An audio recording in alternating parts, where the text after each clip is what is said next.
Hello everybody and welcome back to Phoenix Wright is Attorney Dual Destinies. Today we are finishing the Monstrous Turnabout. It's gonna be a very long trial. I think this trial is shorter than the last one, but I'm not entirely sure. April 19th, 9:30 a.m. District Court. Courtroom number 4. Day 2. Court is now in session. All rise. Yes, this bird. Court is back in session for the trial of Damien Tenma. Apollo Justice, defense team leader, is ready, Your Honor. Athena Sykes, assistant defender, is ready too, Your Honor. Jay Supret. I don't know, I am not saying that correctly. As shipper as ever, I see. And in French, no less. And the prosecution. Oh, he's depressed. Very well then. By the way, I asked Detective Fulbright to provide sturdier shackles today. There will be no more of your funny business this time, Prosecutor Blackwell. Now, your opening statement, if you would. I believe it's standard procedure for the prosecution to handle it. Looks like the judges really bringing it today. You probably realize how Blackwell played him. That was one mean game of Simon Says. Yeah, His Honor has to fight to defend his honor today. Your boldness.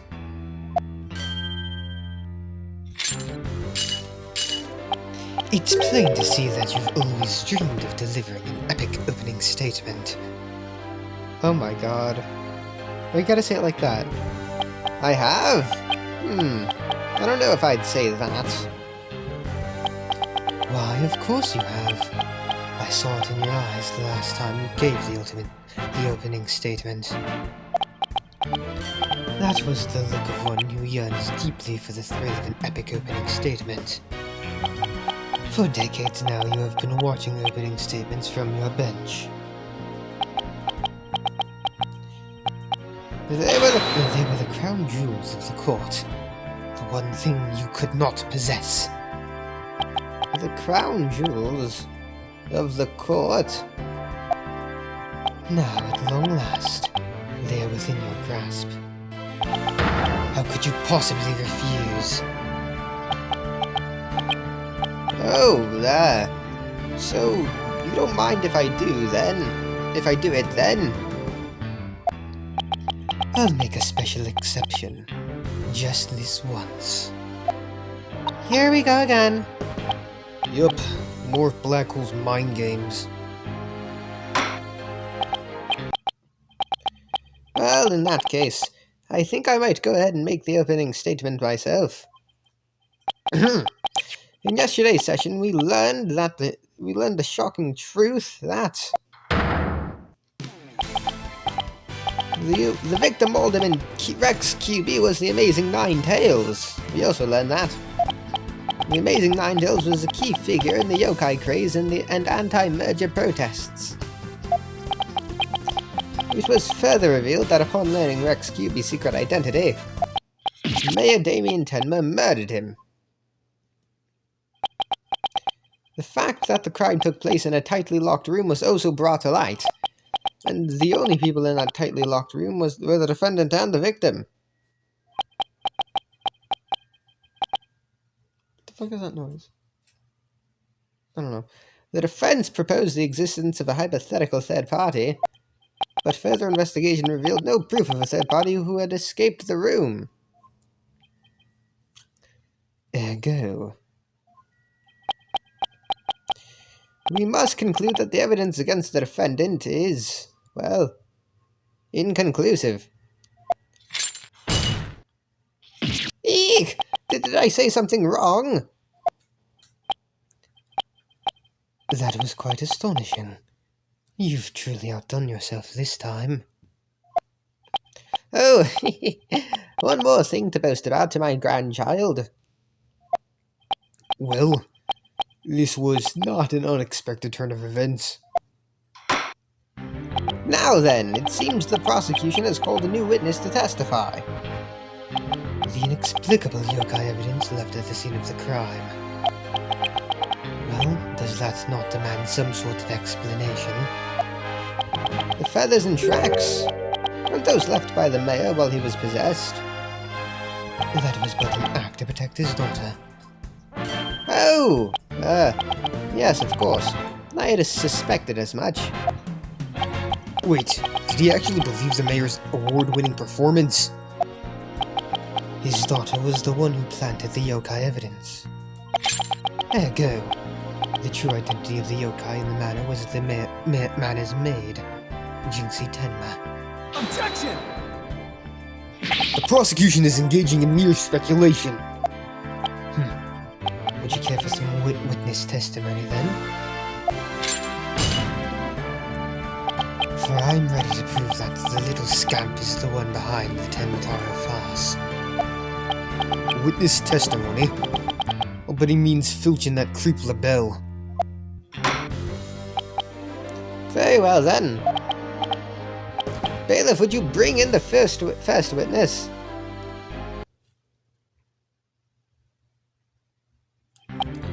Mr. Filch, you made quite the hasty exit yesterday.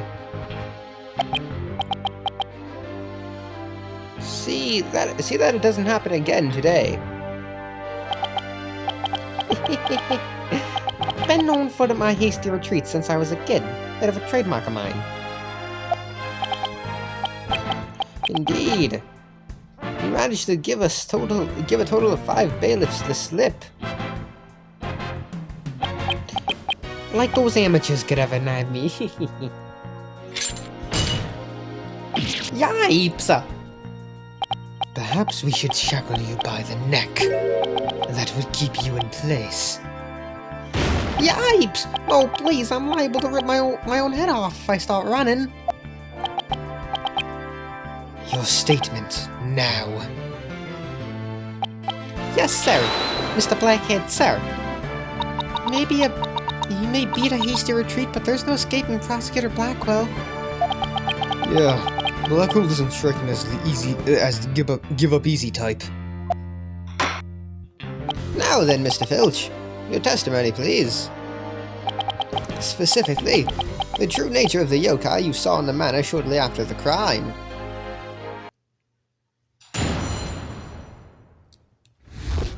The yokai is a Jinxie. Tenmataro is really that little maid gal. Ain't no doubt about it.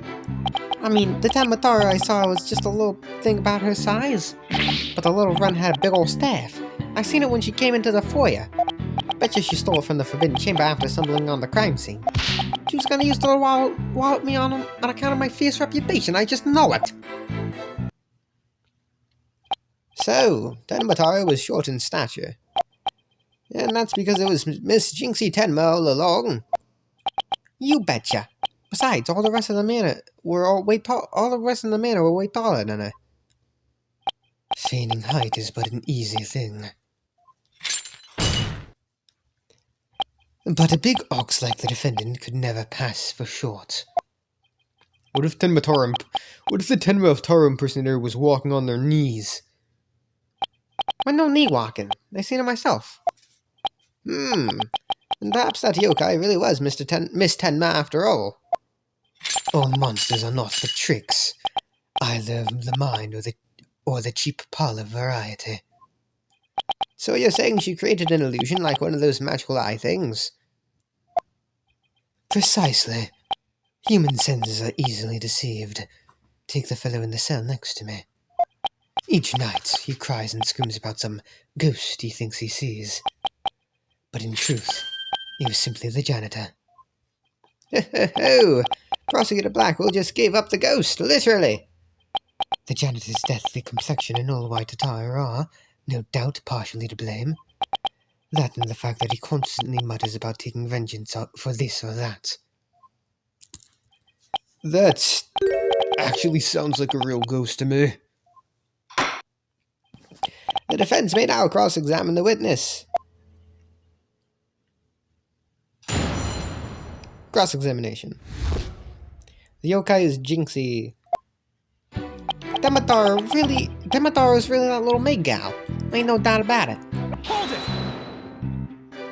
Mr. Filch, you and Mr. LaBelle mentioned something about a practice yesterday. You deny the so-called lesson was about what you were supposed to say in court. Well, no, you got it all wrong.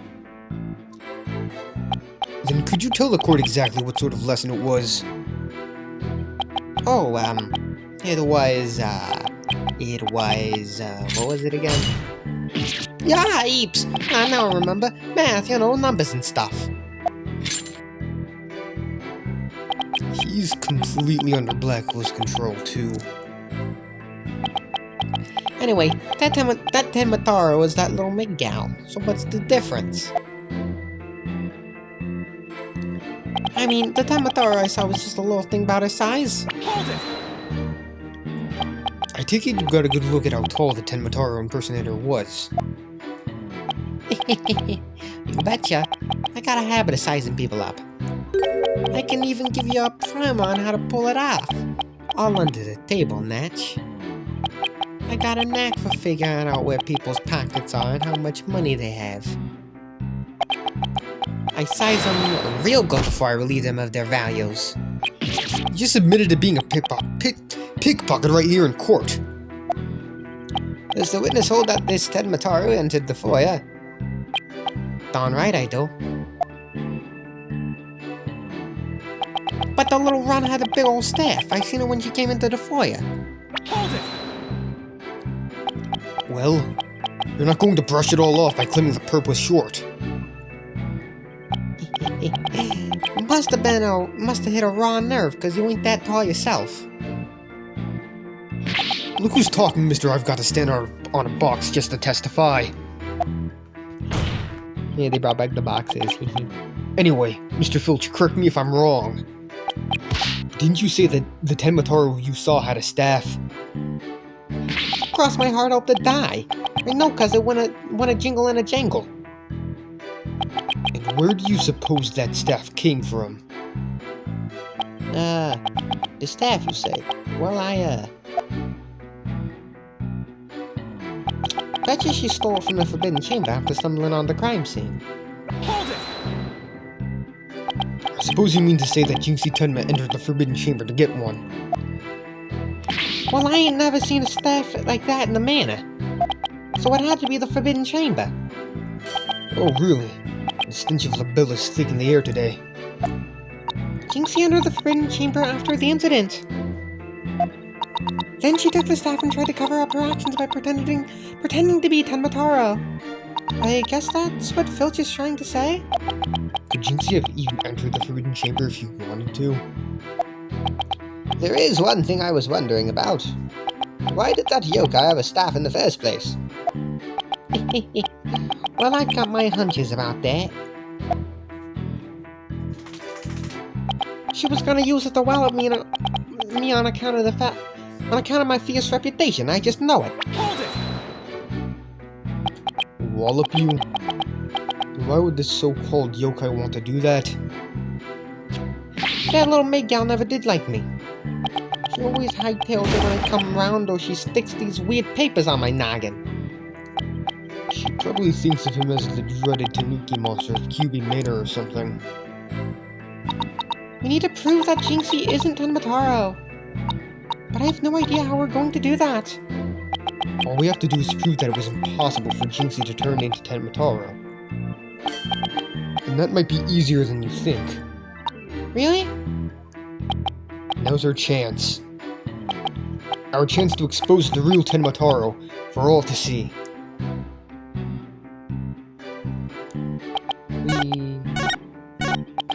Present. Where's the key? There's the key. The key that the mayor took from the killer and swallowed. There's only one of each. Objection! It would seem that Tenmataro was, in fact, not this innocent little girl. Huh? How you figure that? You claimed the Tenmataro you saw had one of those staffs from the Forbidden Chamber. But it would have been impossible for Miss Tenma to get a hold of one. Care to elaborate, Mr. Justice? The mayor swallowed this key shortly after the murder. He wanted to keep the killer out of the forbidden chamber. What's this? This key was deep in the mayor's stomach when Miss Tenma discovered the crime scene. So you see, it would have been impossible for her to get into the forbidden chamber. In short, the Tenma seen holding that staff could not have been Jinxie Tenma.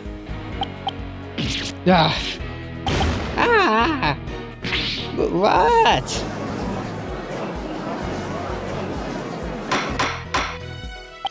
But then who does the defense believe was impersonating Tenma? Our Tenma impersonator is none other than the mayor's aide. Objection! Such accusations beg evidence. Aside from his ghastly appearance, can you prove he is the yokai we seek? Yes, in fact, I can.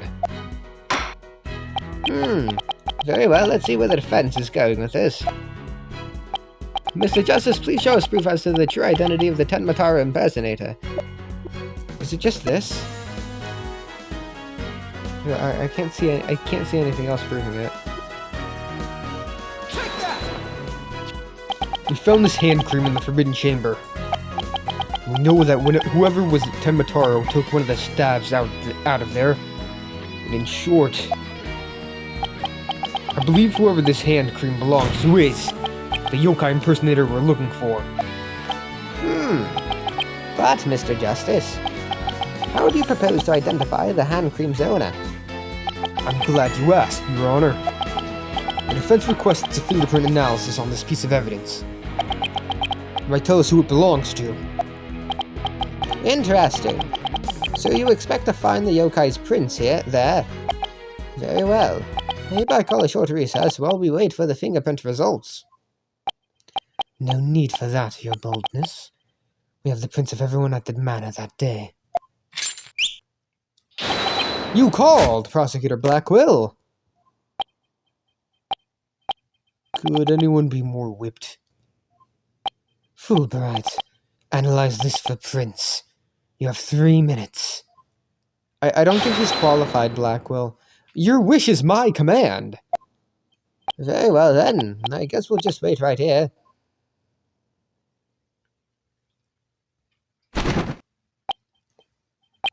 It would seem the fingerprint analysis is complete. What do the results show? What in the world?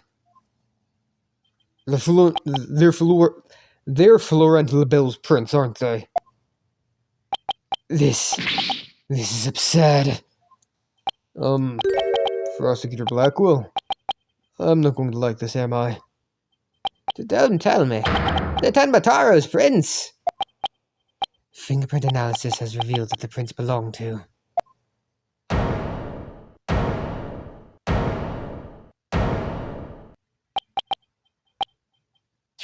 Phineas Filch. Objection! Wait, what? What? Then Mr. Labelle wasn't the one who entered the forbidden chamber? Objection! Why, you tricksy little tanuki. Explain yourself now. Sure, the them prints are mine. I mean, I did pilfer the hand cream from Mr. Labelle after all. So you're the one who entered the forbidden chamber. So what if I did? Got a problem with that? Yipes! You fool of a tanuki.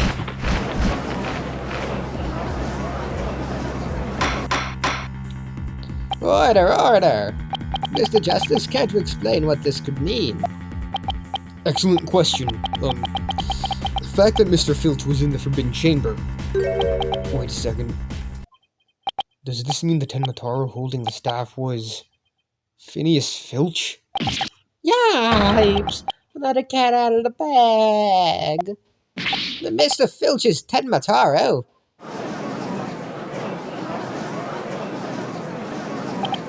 I don't understand. Does this mean Mr. Filch is the real killer? The witness will explain himself this instant. Begging your pardon, your honorship, but I was just doing what the alderman told me. They wanted me to be Tenmataro in the village exorcism ritual. Oh, you mean that event at the Nine Tails Fail Festival? So that was you inside the Tenmataro costume? Yep, and after the event, I went to watch the pro wrestling program. But it bored me to tears on account of the wrestlers being complete jobbers. So we didn't actually watch the entire wrestling match. That's when I looked at the Tenmataro costume and got a great idea. Nobody can tell it's me while I'm wearing it. Because of them superstitions, no matter what I do, the villagers won't say a word. In other words, you use the superstitions to effectively render yourself invisible. Why did you want to enter the Forbidden Chamber in the first place? Because of the treasure there. Thought that was my big chance to sneak on in and nab it. Treasure. Only that it's the greatest get-rich-quick chance in the universe. Grandpappy told me all about it. Said there's an amazing treasure in there. He went in there not knowing his grandfather had already pilfered it. Guess that's one tale that didn't get passed down from grandpappy to grandson. Wait, how exactly did you get into the Forbidden Chamber? There was a meeting in the Fox Chamber that day. Plus, the mayor swallowed the only key that could open the Forbidden Chamber's door. You couldn't have possibly gotten in. I could have threw the air vent in the foyer. The vent's left of the alderman's picture. I went on in and made a nice little hole. Used that to get in the air duct that leads to the Forbidden Chamber, I did. You what? But how's that even possible? Oh, wait a sec. Remember that air vent in the Forbidden Chamber? So Mr. Filch found a way to get into that air duct? And that's how we got from the foyer vent to the Forbidden Chamber vent? So Tenmataro is nothing more than a cat burglar.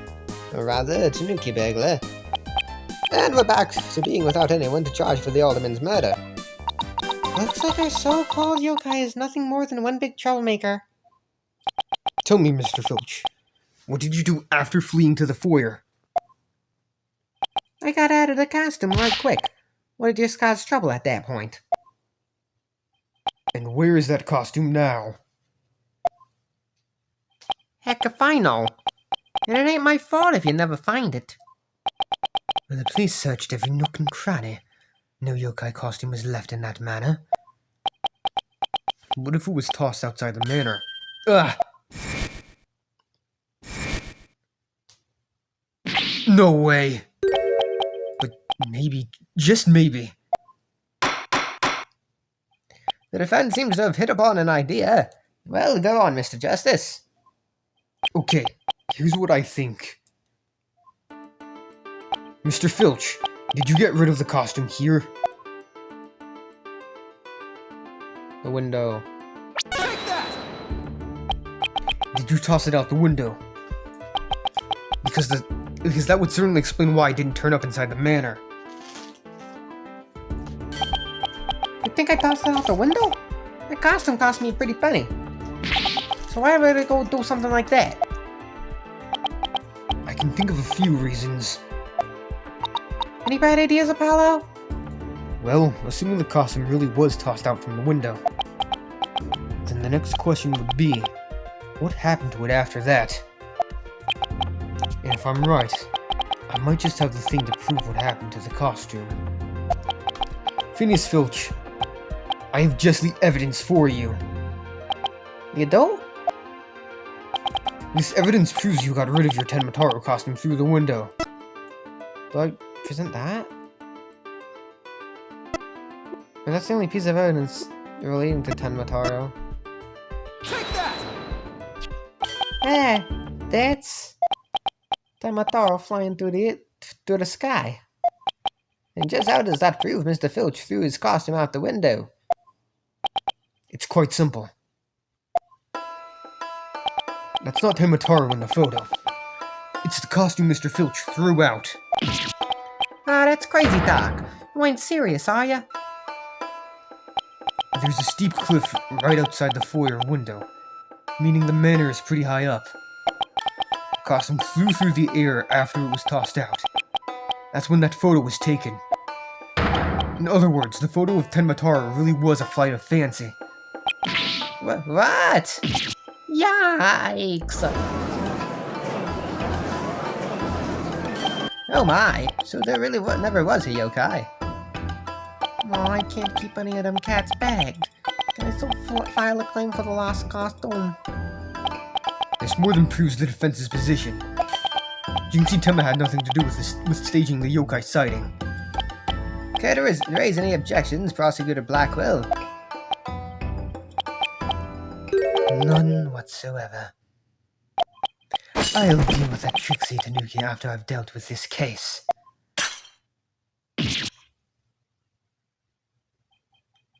We did it.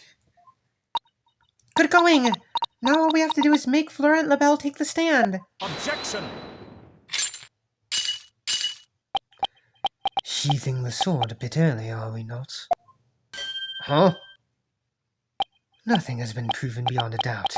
Take this tricksy little Tanuki, for instance. How do you suppose he was able to exit the Forbidden Chamber? Probably the same way he got in, through the chamber's air vent. And what of the feathers and tracks at the scene of the crime? That would suggest that Tanuki exited through the chamber door, not the air vent. Objection!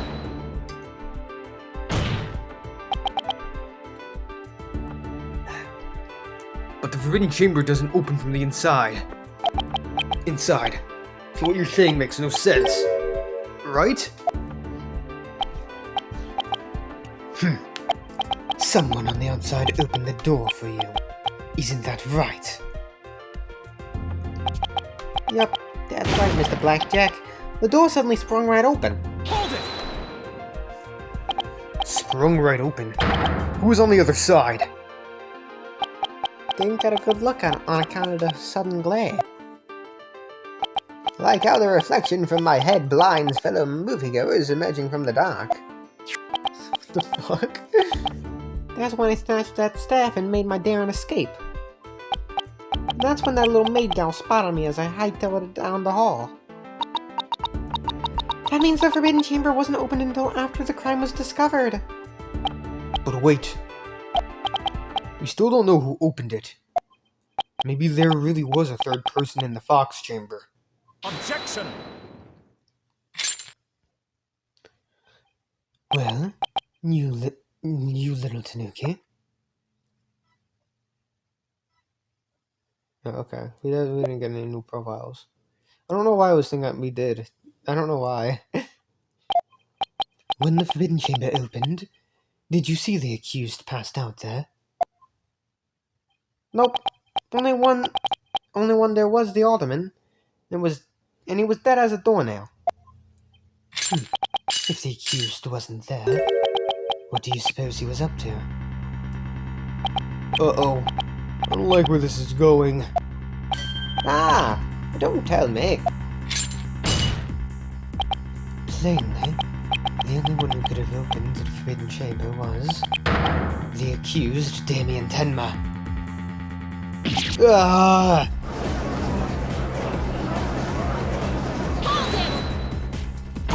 Wait a second! There has to be somebody else besides me or Tenma there. Really? And who might that be?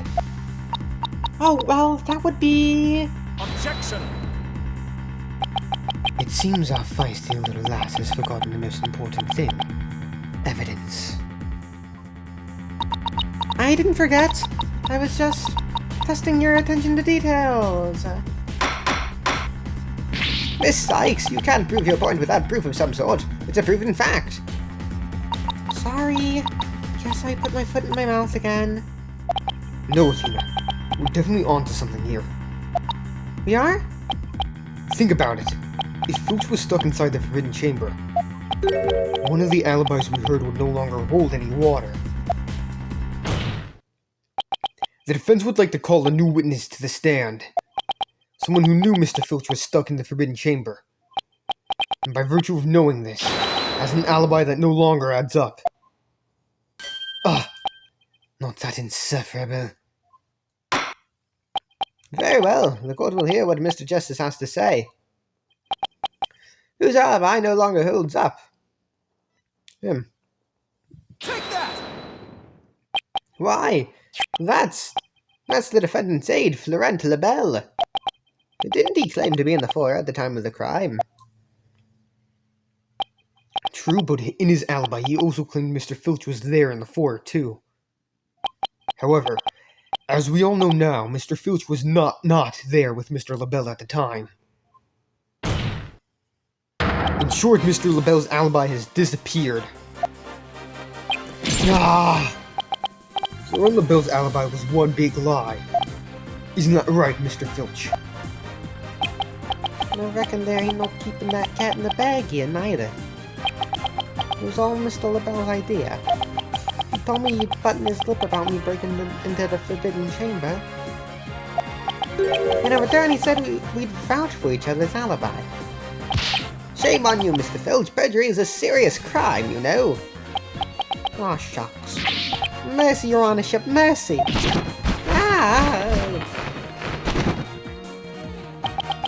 I also assert that the person who opened the Forbidden Chamber for Mr. Filch was none other than Florent Lebel. After all, his alibi has just been proven to be a complete fabrication. I see. We'll take a 20-minute recess, after which time we'll see what Mr. Lebel has to say for himself. Yes! We're finally going to drag that slippery snake onto the stand. In the meantime, the prosecution will question Mr. Lebel about these new allegations.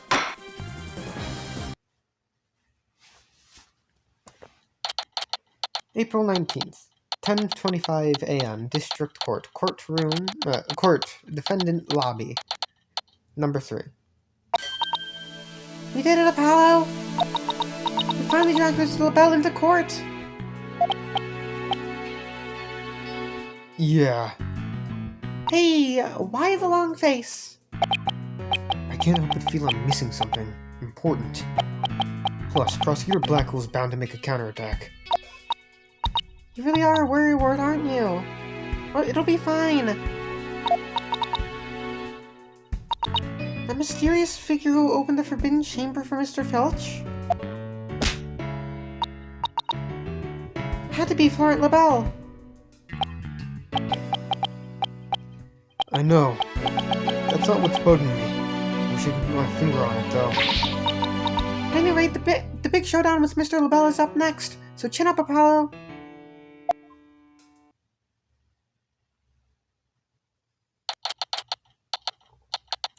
April 19th, 11 a.m. District Court. Courtroom number 4. Oh my god, it's the Joker. Court is now back in session. Our next witness is... the Joker? Yes, I'm acting on behalf of the mayor in this very important matter. It seems the witness is predisposed at the moment. Surely you judge. Although due to your promise, remember that. Oh, my deepest apologies. This is Florent Lebel, personal aide to Mayor Tenma. Or should I say, the accused. Ouch. Like the poor mayor hasn't suffered enough. Well, what business do you have with me? I'm a very busy man, so let's make this as brief as possible. Your boldness. Ah, right. Mr. Filch's testimony has revealed a hole in your alibi. And for this reason, you are suspected of having some sort of connection with the case at hand. You think I'd be associated with this entirely lurid affair? Well, I'm not. So may I go now? I have very important matters to attend to. Objection! I don't think so, Mr. Lebel. Do you realize what a serious crime you've committed? Witness, you are being accused of perjury. This is your chance to clear the air. Fine. The truth is I faked my alibi for a very good reason. The mayor was obviously the killer, so I created a fake alibi to confuse the matter. You see, as his personal aide, I felt I had to protect him. Sorry! You think this is funny? Without your alibi, you're a suspect too. What were you really doing at the time of the crime? Peasant? How dare you accuse me? One of the Stop stalling and tell the court what you were really doing at the time of the crime! Silence!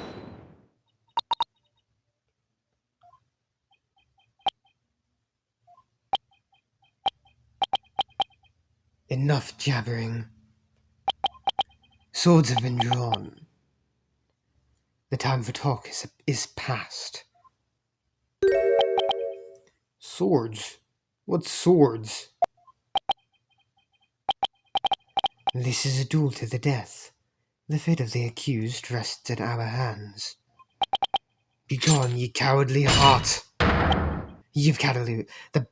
Begone, ye of cowardly heart!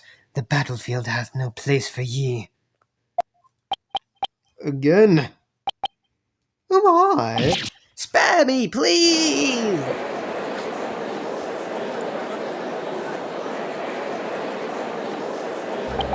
So much for sturdier shackles. Yeah. Those chains hindered my vow that heads would rule this day. This gives keeping your head on in court a whole new meaning. Will the witness please deliver the accused's death knell? You know of what I speak. Most certainly. His goose is already cooked. Time to stick a fork in him. Whatever he has to say can't be good.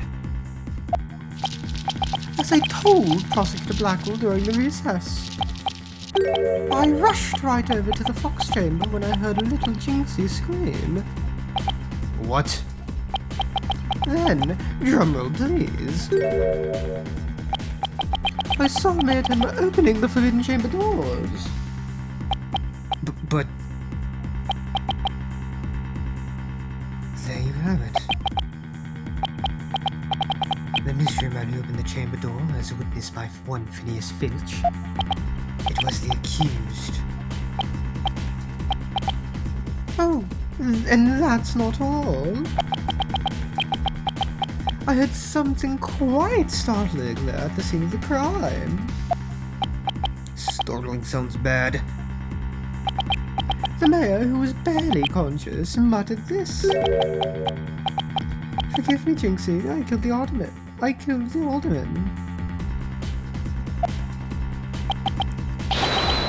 That's right, the mayor actually confessed to the murder right then and there.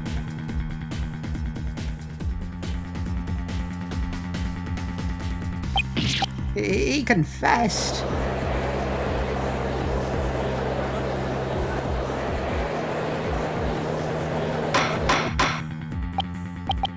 Order in the court. This is quite conclusive testimony if it stands. Just so. And quite astonishing, I might add. I only learned of this fact during the recess. I just love surprises, don't you?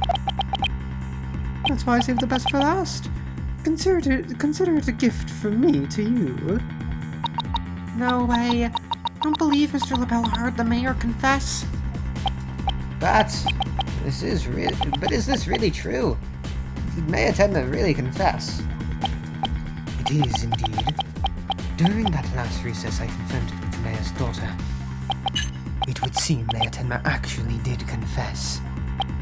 That testimony is quite favourable to the prosecution's. Mrs. LaBelle, yes, I called earlier about the party reservations. That's right, and I'll be calling my little shindig Mayor Tenma's conviction parlour. A splendid time is guaranteed for all but the mayor in his defense. Well, as it seems, our witness is a very busy man. Let's get right to his testimony. I'm gonna save. I need to be saving more often in case what happened last time happens again. Mr. LaBelle, please tell us what you saw when you came upon the scene of the crime. Witness testimony. What LaBelle saw. Saul. Yes, Saul Goodman. Saw. I was in the hallway, hiding in the shadows. That's when I heard the confession. Upon learning of her father's crime, little Jinxie fled without ever noticing me. Immediately after that, the mayor came too. I stood up and opened the forbidden chamber. As I ran in terror, the demon emerged from his prison. In shock, I fled down the hallway to my right, to the one with the phone at the end.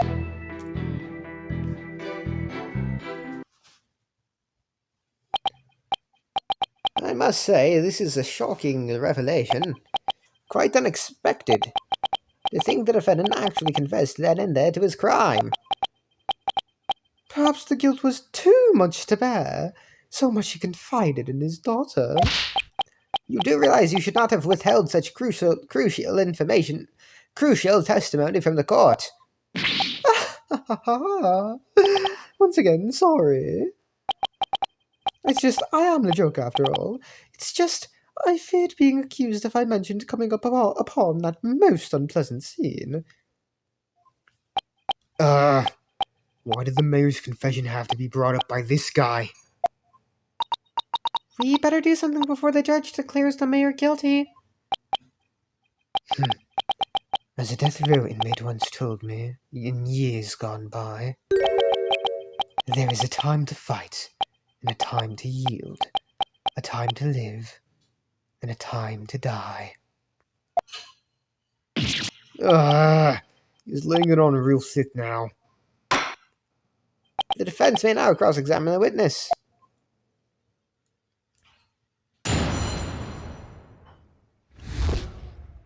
What LaBelle saw. I was in the hallway, hiding in the shadows. That's when I heard the confession. Hold it! You claim that the mayor confessed to his daughter. Are you sure about that? Peasant! You wouldn't dare ask such a question if you truly understood. True beauty is never wrong. It's not. No, beauty is carved deep in the DNA. That means I'm programmed to always be right, even if I'm wrong. I'm not following. These exquisite ears, like flowers a bloom. These eyes that shine like pearls. His hair like the finest silk. Nothing can corrupt the truth they hold. Right. The witness will hurry up and explain this truth of his. Specifically, what did Jinxie Tenma do upon hearing the confession? Upon learning of her father's crime, little Jinxie fled without ever noticing me. Hold it! How did Miss Tenma appear to you? Oh, the poor little thing seemed positively heartbroken, all teary-eyed and whatnot. I couldn't help but shed a few tears myself after seeing her like that. You actually sympathize with Jinxie? Seems like an overly human emotion for him. Yeah, because he's the only real monster we've seen so far. In looks and in character. The next thing I did was check my face in the mirror. Checked your face? Why? To behold the beauty that is my sadness, why else? Apollo, I'm starting to lose all faith in humanity. I know the feeling, but hang in there. At least keep that faith in our client. Let's keep this moving, shall we? So what happened next? Immediately after that, the mayor came too. Stood up and opened the forbidden chamber. Hold it! He opened the forbidden chamber? But But why would he do that? Who knows? Maybe he wanted to free the demon Tenmataro. Objection! The courtroom is no place for fairy tales. Remember, you are under oath. Hello, the bell speaking. Yes, I will certainly explore the matter. Toodles. Now, where were we again? You were going to tell us the real reason why the mayor opened the Forbidden Chamber. Oh yes, of course.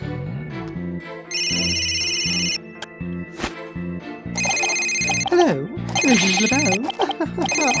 Good one, sir. What an absolute riot. Okay, bye. You were saying? Never mind. This is a waste of time. He's just going to tell more lies. The witness will focus on his testimony, but not his phone calls. Now, tell the court what you did after that you saw the mayor opening the Forbidden Chamber. Well, after that... As I ran in terror, the demon emerged from his prison. Hold it! What was Mr. Filch like at that time? He was shouting, I can't see, it's the curse of Tenmataro. Then he took off running like a madman. He must have been blinded by the sudden light flooding in. Wrong. What? He set eyes upon me, and was thus blinded by my radiant beauty. So it was the curse of Florent LaBelle rather than Tenmataro. Yes, I'm afraid his beauty can be a curse. It's almost criminal. The only thing criminal here is your ceaseless jabbering. Now get on with your testimony. Oh, forgive me, your darkness. Let's see. Oh, yes. I fled for dear life from Tenmataro and... in shock, I fled down the hallway to the right, to my right, to the one with the phone at the end. Hold it! So, after you fled into the hallway, with the phone at the end, Tenmataro ran off toward the foyer. Precisely. Notice any inconsistencies, Apollo? Well, Jinxie also saw Tenmataro, right? She did? She said they passed each other in the hall after she made that call to the police. Well, if LaBelle had fled down the hall where that phone is, Jinxie would have seen him when she saw him when she was returning from... Jinxie would have seen him when she was returning from making her call. Oh, right. And if she saw him, she would have definitely asked him for help. Right. It just doesn't make any sense. Time to review the evidence. If we don't find some way to poke a hole in his testimony, Mayor Tenma is as good as guilty. This is bad. Very bad. We need to find an inconsistency or a mistake or some kind of conflict. It's all over if we can't find a flaw in the prosecution's case.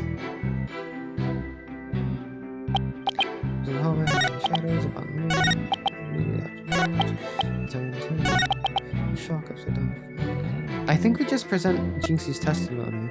Yeah, it's been in the hallways and he was carrying stuff like because wasn't home. Objection! Florent LaBelle, you're lying about having witnessed these events from the hallway. What on earth do you mean? Yes, gotta fill the rest of us in, Mr. Justice. If Mr. LaBelle had really fled down into the hall with a phone in it, he would have crossed paths with Miss Tenma.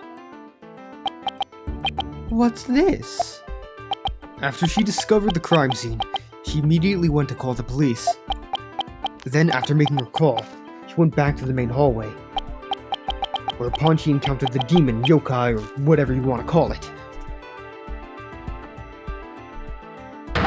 As for me, I call it Phineas Filch in a Tenmataro costume. Not Taru. The encounter happened right here, where the hallways meet. As for Mr. LaBelle, if he had fled here feigning escape from the yokai imposter. Why yes, the two would have crossed paths. Right. Except Miss Tenma told us that there was no one else in that hall. In short, Miss Tenma did not see you in the hall because you were never really there. Ah! My eyes! My beautiful eyes! Ha! Not such a fabulous scent now, is it? But, Mr. Justice, the witness also stated that he heard the mayor confess. If he was lying about hearing the confession from the hall, then where was he when he heard it? Inside the Fox Chamber. Where else? But isn't that within the very crime scene? It is, Your Honor. That means he's not really a witness. Rather, he's the third party I've been alleging this whole time. What? You think I'm the killer? How dare you? Silence. Foolish fop. A true man knows when he is beaten. A shield of lies comes to naught before it fell with the sword of truth bared. Prosecutor Blackwell, what are you? I thought we were on the same side. You are mistaken. There are no sides here, save for my cold, steely edge of judgment. You are alone upon this battlefield, with naught but your lies and sickly sweet perfume. Whoa, what just happened? Blackwell's really tearing into him. You heard the mayor's confession from the inside, did you not, you deviant dandy? For the sole location from which you could have seen and heard the mayor and the Tanuki, without either of them noticing you was right there in the Fox Chamber. Oh my! So that's how it's going to be. Fine, I'll come clean then. Seriously? You admit to being there in the Fox Chamber? I do! I did enter the room after the murder, but I was afraid of being falsely accused, so I lied about it. I feel terrible about lying like that, but it's a verbal cologne I use to protect myself. You'd better explain yourself, Mr. LaBelle. Yes, of course. I was just about to get to that. The witness is skating on thin ice. I'll remind you that perjury is a very serious crime. Now, let's hear your testimony again, this time without your perfume of lies.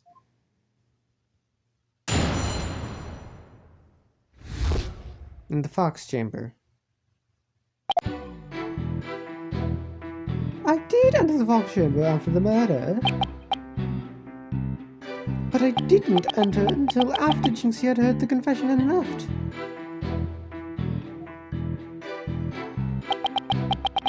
I heard the mayor groan and hide behind the folding screen there.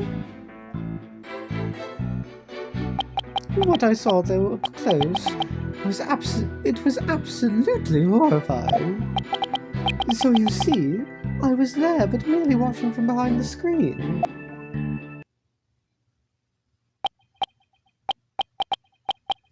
From behind the screen? Why yes, I believe you wouldn't be spotted if you were there. Just so. He could see everything without being spotted by the victim or that Tanuki Filch. Suffice to say, he was a mere witness to the events rather than the actual third party. This guy's as slippery as an eel. Apollo! You think he's telling the truth? Well, he was in the Fox Chamber, so at least that much must be true. The defense may cross-examine our slightly voyeuristic witness. Cross-examination. In the Fox Chamber. I did enter the Fox Chamber after the murder. Hold it!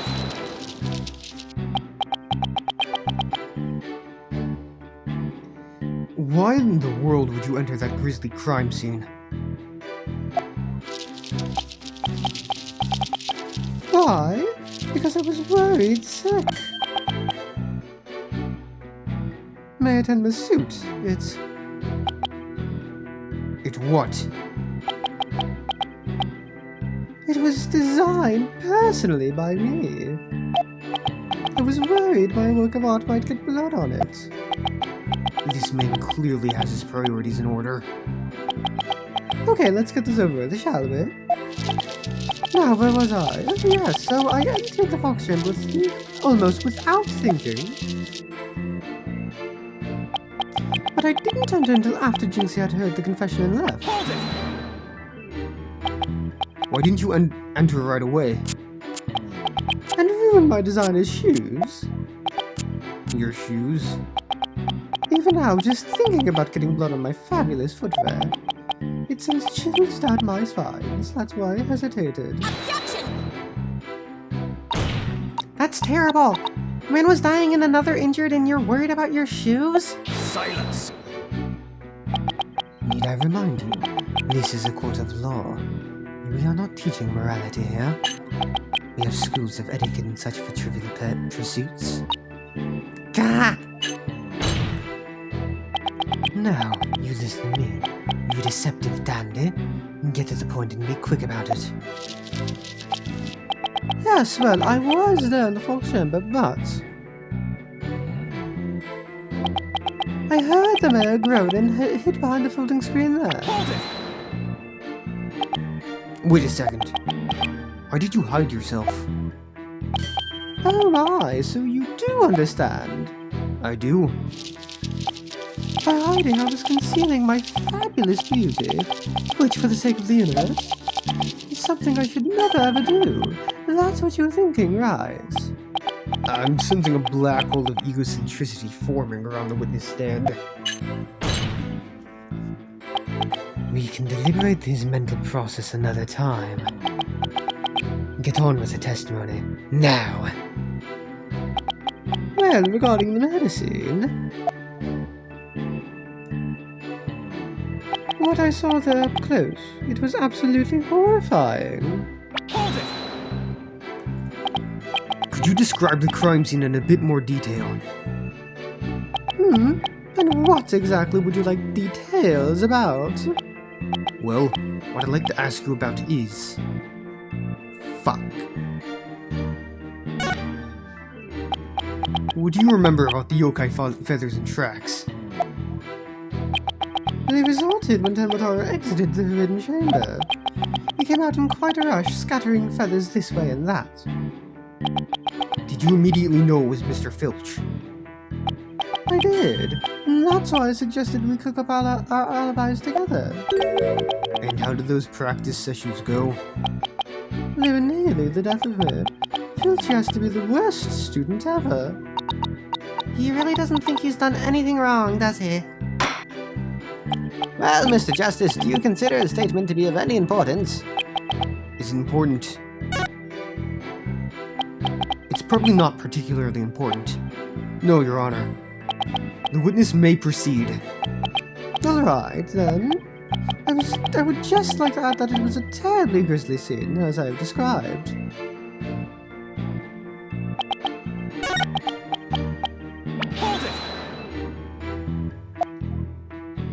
Hold on. Yeah, I'll just skip. Could you please describe the Forbidden Chamber at the time? It was shut tight until the mayor opened it. He's really trying to stress that it was the mayor who opened the Forbidden Chamber. That big liar! He opened it himself! Whoa, if looks could kill, the bell would be toast. Well, Mr. Justice, do you consider a statement to be of any importance? Is important. It's probably not particularly important. Okay. Well, Your Honor, the witness may proceed.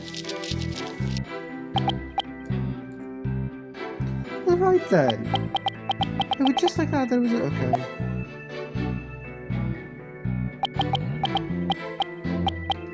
So you see... Could you describe the crime scene in a bit more detail? And what exactly would you like details about? Well, what I'd like to ask you about is... Murder weapon. Could you describe the state of the weapons that had been used at the scene? had been thrust all the way through Alderman Healy. And then there was that statue the Alderman used to bludgeon Mayor Tenma. That incredibly inspiring symbol had fallen to the floor. Oh, right, the statue. But why would he find it inspiring? Why exactly did you find the statue inspiring? Well, when I saw that statue, I felt as if the merger had been realized. It was like a celebration of union between town and village, an inspiring symbol of goodwill. A broken statue next to a bloody corpse. Real inspiring. Well, Mr. Justice, did you consider his statement to be of any importance? Is it important? I believe that to be extremely important. I request that it be added to the testimony. The statue had fallen to the floor. It was a token of goodwill celebrating the municipal merger. A token of goodwill? Are you referring to the fox and demon statue? Yes, the statue the Alderman allegedly used to strike back at the Mayor Tenma. The Mayor trampled down municipal goodwill only to be clobbered by its symbol. It's quite ironic, don't you think? And that's when that symbol of goodwill was transformed into a symbol of conflict. So you see, I was there, but merely watching from behind the screen. The mayor had been knocked out by a blow to the head. Could he really have opened the Forbidden Chamber in that state? Well, it did seem difficult. He was all woozy and stumbling around as he opened it. It was such a heroic effort that I nearly started to cheer him on despite myself. I think the mayor needed medical attention more than a cheerleader. You think he's telling the truth about being there in that room? Well, I believe he was there. The question is, when did he enter? You mean, did he enter after Jinxie fled? Or was he there before the murder? If it's the latter, that would change everything. Right. If he was there before the murder, that would make him a suspect. But how do we go about proving that? Well, I guess we ask him about what happened there. Anyway, let's press him and see what kind of info we can extract from him. Let's cross our fingers that he says or reveals something incriminating.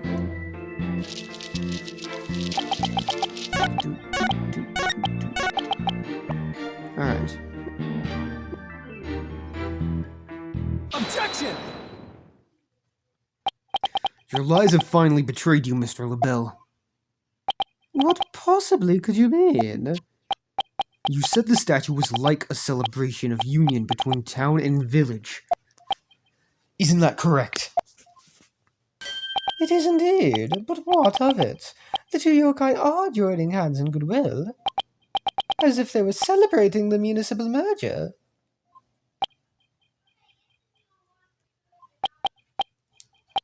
Something the matter? So, how did you really know that this statue was meant to be a symbol of goodwill again? What? Justice Stoner, explain yourself, and make it quick. This statue was meant to symbolize goodwill in its original form, but that was a secret. A secret? Whatever do you mean? What I mean is that it broke when someone used it to strike Mayor Tenma on the head. What's left clearly makes it look like the two yokai are battling it out. Beep! The statue's secret and its true form were lost inside that locked room. And for Miss Tenma is the only living soul who should know what it once looked like. So, Mr. LaBelle, where could you have possibly seen the statue in its original form? What do you mean, where? The only possible answer is this. You saw the statue in its original form. Right there in the room where the alderman was murdered before it was broken. How dare you? Mr. Justice, are you accusing the witness with some sort of crime? Yes. Yes, I am. Florent LaBelle, I accuse you of the murder of Alderman Rex Cuby.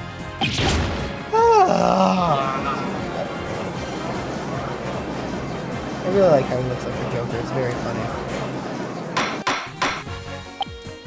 Order! Mr. LaBelle, you've been accused of murder. Do you have anything to say in your defense? How could you possibly accuse me? The embodiment of beauty? Here we go, Apollo! This is the conclusive evidence we needed! Magnifico! We've got you now. We know you killed the alderman. Now admit it. Silence.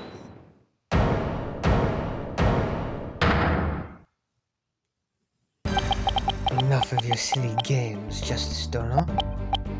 This prancing peacock could not possibly be the killer. Objection! What are you talking about? His alibi has already crumpled to dust. And I just proved that he was in the Fox chamber while it was still locked tight. Silence. Why could he have not seen the statue in its true form before the murder? After all, he was close friends with the alderman. Ergo. Yes, that's right. I clearly remember it now. Alderman Kiwi told me about it. About what that statue actually looked like. I mean, he was a good friend of mine. Objection! Yeah, right. He wouldn't show you a secret gift just like that. Silence. Moreover, it has already been proven that he was not present at the scene of the crime.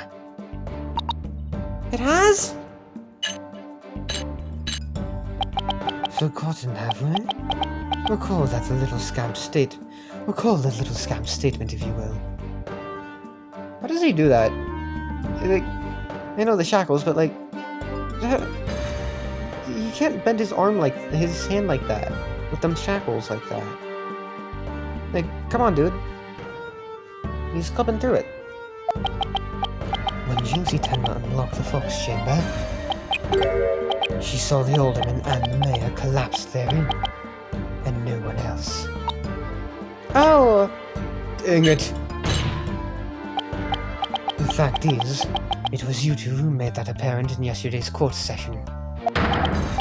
Thus, Florent Bell could not have possibly been in that locked room.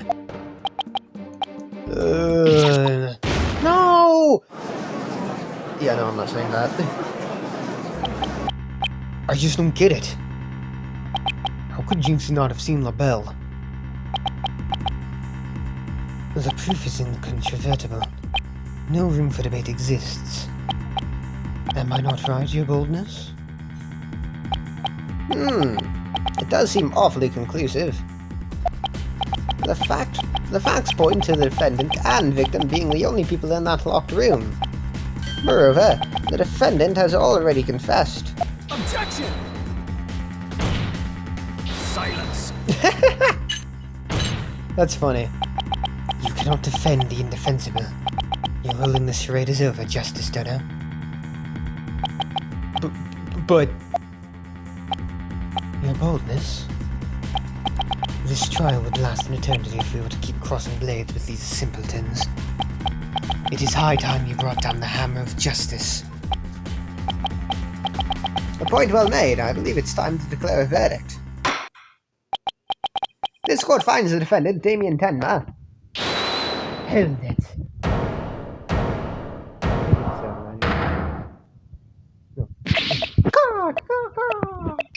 It would seem that my time is at hand. Mayor Tenma. Counselor, there is a matter to which I must testify. I recall it now only for your good graces. Counselor! Oh, right, he must mean me. Does he finally remember what happened before that blow to his head? Bailiff, don't just stand there. Seize him. It's no good, I can't restrain him! Know me in despair, for I am Tenmataro, Demon Lord of the Yokai.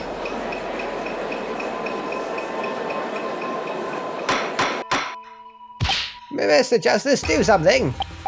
Since when am I responsible for court security? Apollo, this is our chance. We might get some new information out of him. Your Honor, Seeing as our client has something new to say, I believe due process demands that we hear him out, even if he is a yokai. When you put it that way. Still, I believe testimony by a yokai is unprecedented in the legal world. Unprecedented in absurdity, more like. All right then, Mr. Damien Tenma, or should I say Mr. Tenmataro? Your testimony, please.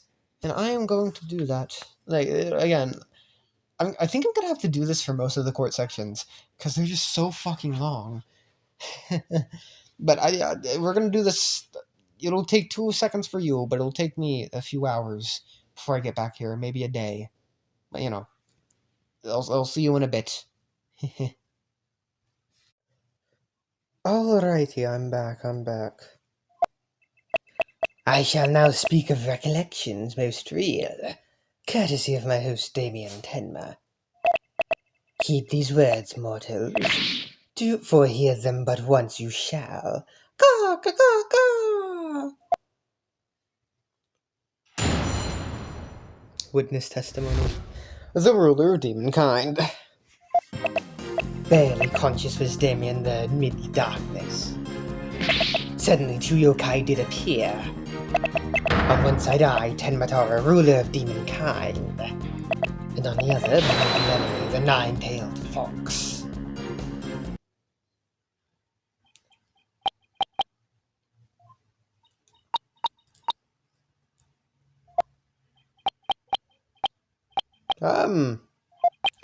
So is the defendant asserting that the room he was in was very dark at the time? Strange as it may be, yes indeed. All was in darkness. And the part about Tenmataro and the 9-tailed fox being there? Yes, that too. Tenmataro towered overhead and the 9-tailed fox glittered gold. I call animal abuse, Your Honor. It would seem the defendant's recollections are not to be trusted. Yes, well, truth be told, my host's recollections are still a bit fuzzy. As if half-dreamt, that happening lingers in his mind. Apollo, maybe I can help here. Really? Oh, you mean... Yeah, I can hear it. The discord in his heart. I sense an unusual emotion in the mayor's memory of the event. Okay. I just hope our findings don't come back to haunt us. Again.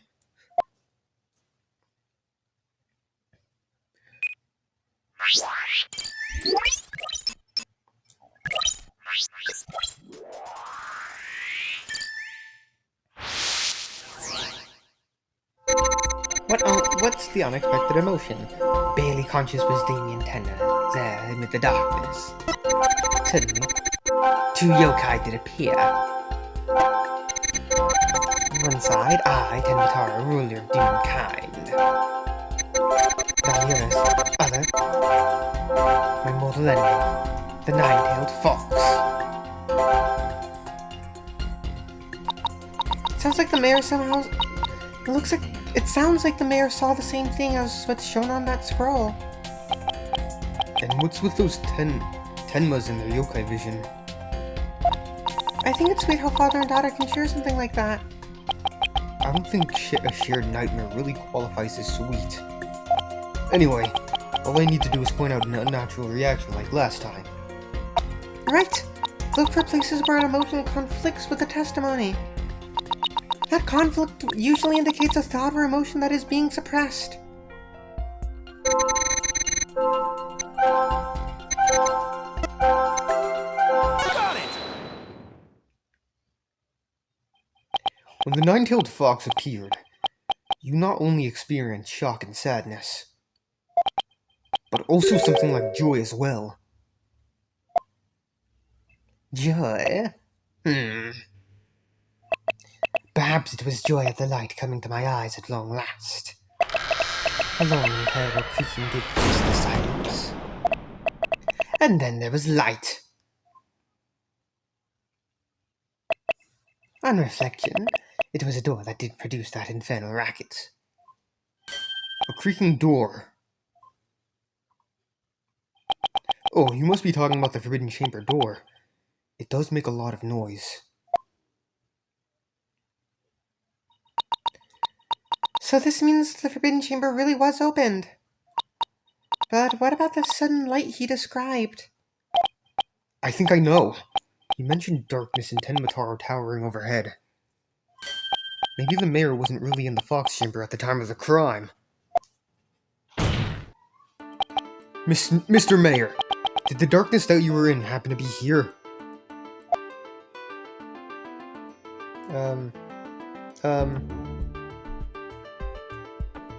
Take that! The Forbidden Chamber? Was it not the Forbidden Chamber where the murder did occur? The Fox Chamber where the murder did occur? Yes, but it all makes sense if you were in the Forbidden Chamber. That terrible creaking sound was probably the Forbidden Chamber's door opening. And the towering Tenmataro you saw, most likely the Forbidden Chamber's statue.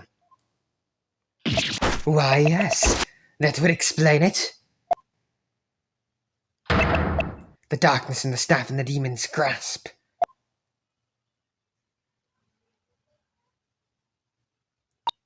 But even if all that's true, then what about the nine-tailed fox? Maybe he was seeing things. Just like Jinxie and her imaginary yokai. Fantastico, Apollo. It's entirely possible. In a groggy, dreamlike state, people can misremember things and events. Misremember, you say? Let me think. Ah! I do believe. I remember now. That was not the nine-tailed fox. It was the amazing Nine Tails. What? The amazing Nine Tails? At first, this is but a dream, I thought. Now, however, most clearly do I recall it. It was the amazing Nine Tails who did open the Forbidden Chamber's door.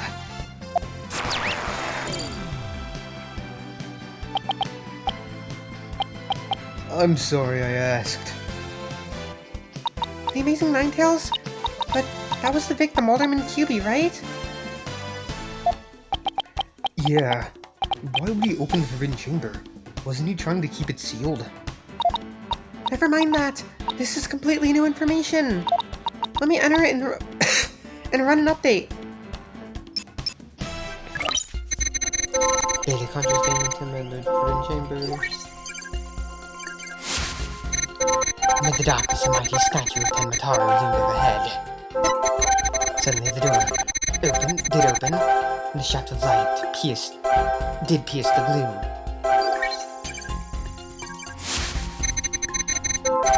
The amazing Ninetales had come to the rescue. What do you suppose the amazing Ninetales was up to? Good question. Could he have been trying to free the mayor from the Forbidden Chamber? Why would he help an enemy like that? Wasn't he supposed to be the mayor's... Wasn't he opposed to the mayor's merger plan? Well, at least now we know why the room suddenly lit up. Must have been a huge relief for the mayor. I mean, just thinking about being trapped in that pitch black room freaks me out.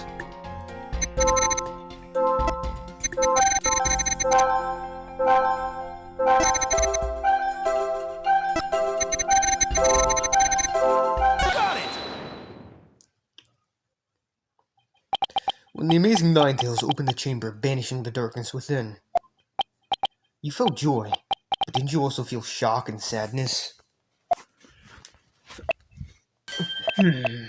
Yes, in the hazy depths of my mind, I do recollect something of that nature. I believe it was the Fiend's Cape of Red. For when I did behold it, a great wave of sadness did inexplicably wash over me. A cape of red. Apollo, we've reduced the noise level! Oh, but there's still a little left. Mayor Tenma, why were you sad when you saw the red cape? Why indeed. What could this mean? I guess his memory is still a little spotty. I know because his latest recollection contradicts the evidence. Yeah, it's one of those contradictions that slaps you right across the face. Something this obvious could arise when someone is trying to force a fuzzy memory into a definitive shape. Apollo, I know what you have to do. You need to present evidence that contradicts the image you see. Oh, so it's basically the same as the usual cross-examination process. Okay, time to review the evidence. Look out for contradiction. Here comes justice. Barely conscious with same intent there in the hidden chamber. In the darkness, my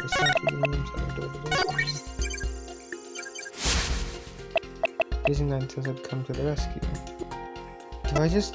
Would I present this? Objection! You said the Amazing Ninetales cape was red. Are you sure about that? Yes, well, I do believe it was a red cape I saw, but... Mayor Tenma, does this cape look red to you? Oh, that certainly does not look red. Not even scarlet or crimson either.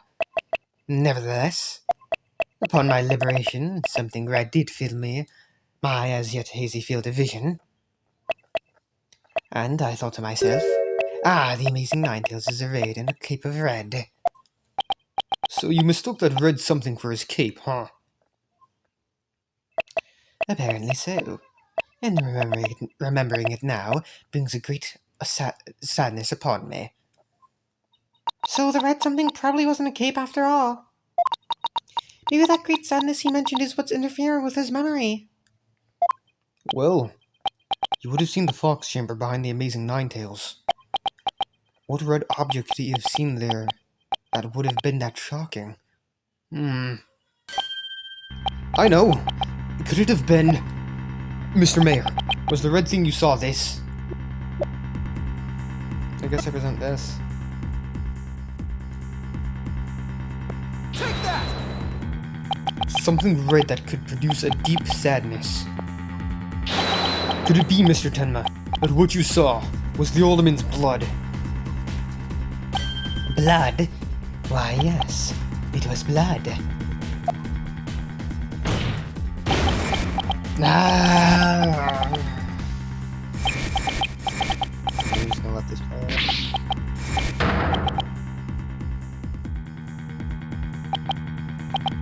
It's all coming back to me now. It wasn't a red cape that I saw. It was lying behind the Amazing Ninetales, the Alderman's bloody body.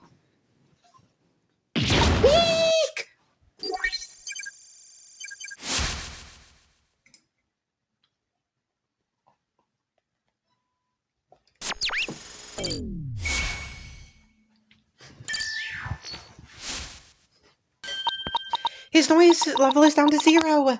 I think he remembered everything now. Does this mean the Amazing Ninetales killed Alderman QB?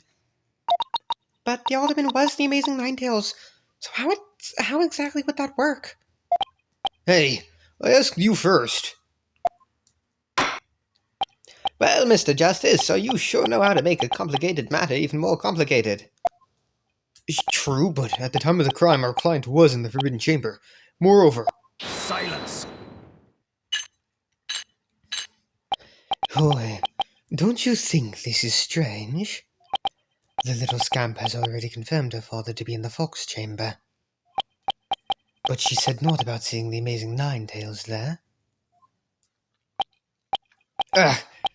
You just had to bring that up, didn't you? Jinxie didn't seal a bell there either. It's so weird. Who really was in that room then? Would the defense care to share any theories with the court? Can you explain the inconsistency between the defendant's testimony and his daughter's? Fuck it, we ball. Yes, of course, I can explain it. Because if I don't, we're in serious trouble. Not with more of your bluffs and fairy tales, I trust. Fair warning, Justice Donner. I shall have your head if you fail to explain this. Eep! What about a good old-fashioned penalty? Well, Mr. Justice, let's see if you have a head worth keeping on your shoulders. First of all, Mr. LaBelle was definitely in the Fox Chamber while it was locked. We also know that Mayor Tenma was in the Forbidden Chamber based on his testimony. These two facts are crucial to my explanation. So let us consider the following question. If the facts point to Florent LaBelle and the victim being there at the scene, why did Jinxie Tenma see the victim and her father, Mayor Tenma? A very good question indeed. I suppose you have an answer for us. Sadly, you would be supposing wrong. You think she could have mistaken LaBelle for the mayor? Well, if she did, then the question is, why did she do that? Well, how about... Fuck. Hold on.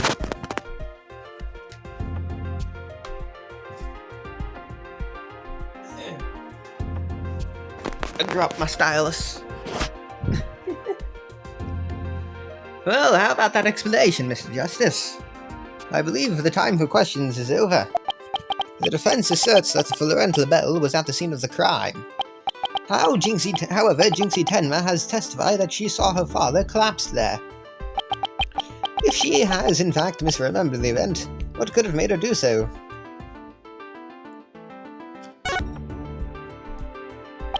The figure Miss Tenma saw was not her father. It was Florent LaBelle disguised as Damien Tenma. Silence. That is a complete impossibility. Their faces are utterly unalike. How could you explain that away with a mere disguise? Yes, they do have incredibly distinctive faces. Maybe the disguise completely hid his face? I think Jinxie would have mentioned if she couldn't see her father's face. And if it was that sort of disguise, wouldn't she have removed it? Oh, right. Your sword is as dull as your mind, Justice Dono. Shall I show you what a truly sharp blade is capable of? I think I'll attack!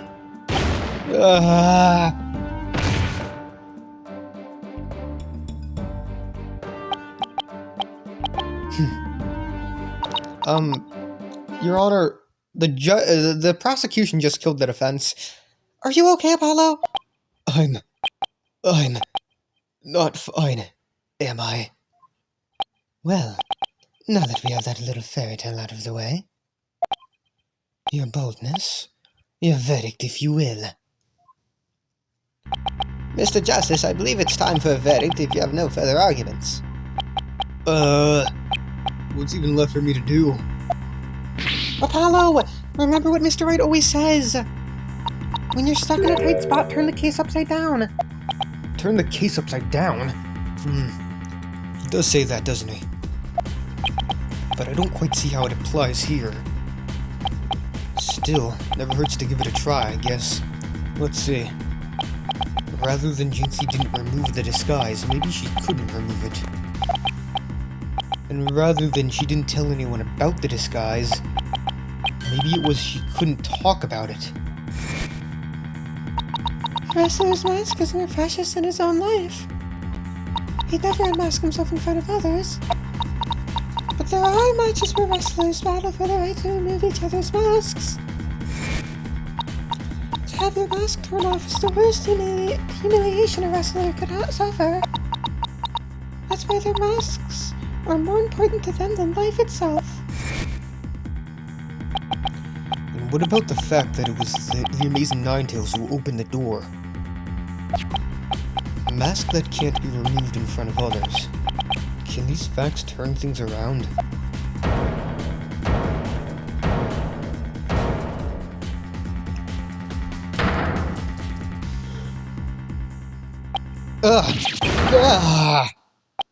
We got it all backwards. Apollo? I think we might have made a huge mistake. Your boldness. I see no further need. I see no need to further indulge them in their silly little farce. The defense has no proof.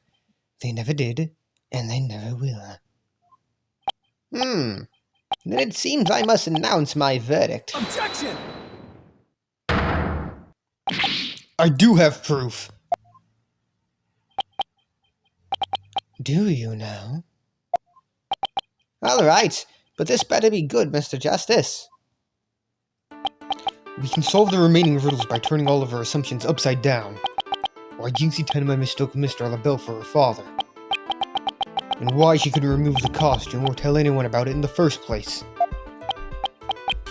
These riddles are inextricably linked to Mayor Tenma's secret identity. A shocking secret identity that will turn the entire premise of this case upside down. This piece of evidence clearly reveals Mayor Tenma's secret identity.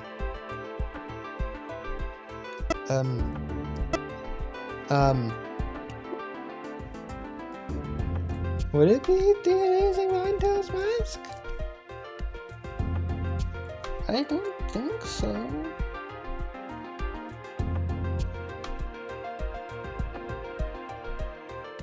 Fuck it, we ball. Take that! Ah! What an absolute claptrap. Poppycock. Balderdash. We thought the alderman was the amazing Ninetales and the mayor was Tenma Taro. That's why we believe the mayor killed the alderman in his lust for 9 taels of ale. And it was the basis for the prosecution's entire case against our client. However, we got the whole thing backwards. Mayor Tenma wasn't Tenma Taro at all. It was the amazing Ninetales.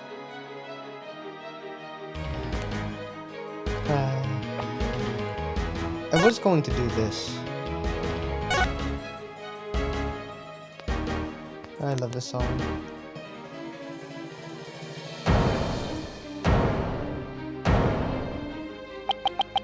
Whoa, what's this? I'm pretty sure we're not going to hear this again until the 5th case. You'd best explain yourself, Justice Dono. And from where you derived such a far-fetched conclusion. Jinxie, no doubt, knew the true identity of the amazing Ninetales. But she couldn't tell anyone no matter what. That's why she didn't say it was the amazing Ninetales she saw passed out.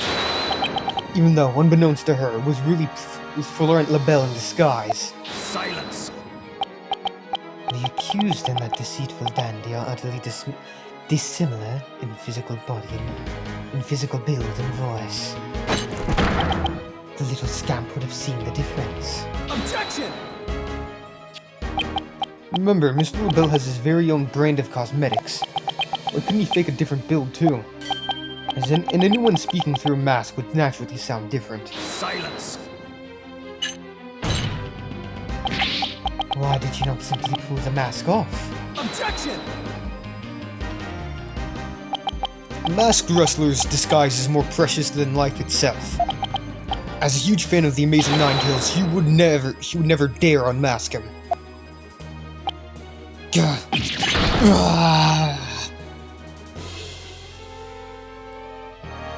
This case of mistaken identity also explains the riddle of the locked room. Then by all means, Mr. Justice, answer it for us already. First, Mr. LaBelle entered the room where the mayor and alderman were talking. I suspect he brought with him coffee laced with some sort of sedative. Once the alderman was out cold,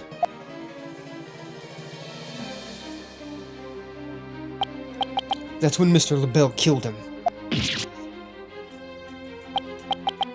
Next he took the mayor, who he had also drugged, into the forbidden chamber. Then he returned to the fox chamber, slipped into some of the mayor's spare clothes, and completed the disguise by donning the amazing Ninetales' mask. With his entire charade in place, Mr. LaBelle then let out a scream.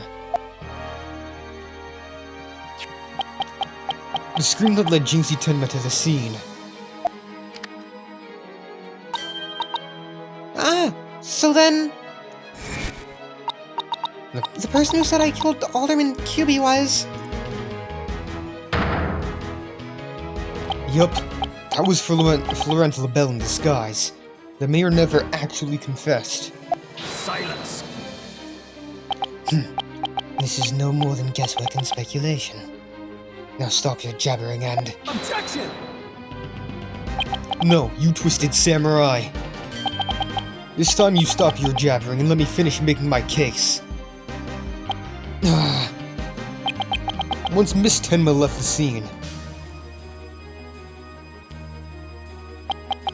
Mr. LaBelle, still wearing the mayor's clothes and mask, opened the Forbidden Chamber, so he could drag the mayor back out into the Fox Chamber. Oh, so the Amazing Ninetales... Oh, so the Amazing Ninetales the mayor saw was... Right, it was LaBelle opening the Forbidden Chamber. The second time Mr. LaBelle opened the door to the Forbidden Chamber, he happened to catch the thieving Mr. Filch by surprise. Startled, Mr. Filch in his Tenmataro disguise ran as fast as he could away from the room.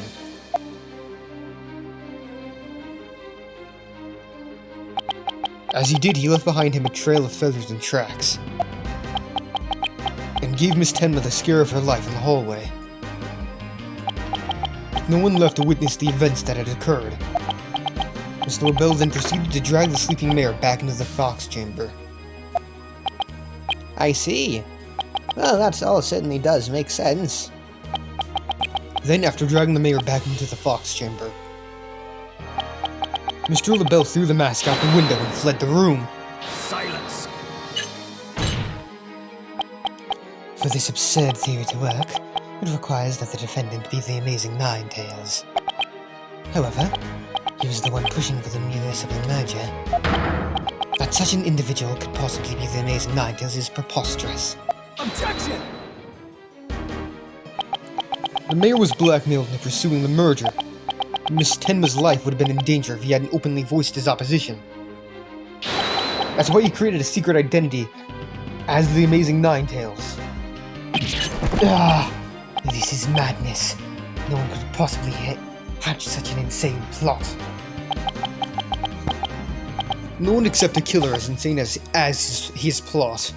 I'd say Florent LaBelle is more than qualifies. Foolish mortal, it is at your own peril that you forget who I am. Mayor Tenma, it's okay now. Jinxie will be safe as soon as Mr. LaBelle is arrested. You are the Amazing Ninetales, aren't you?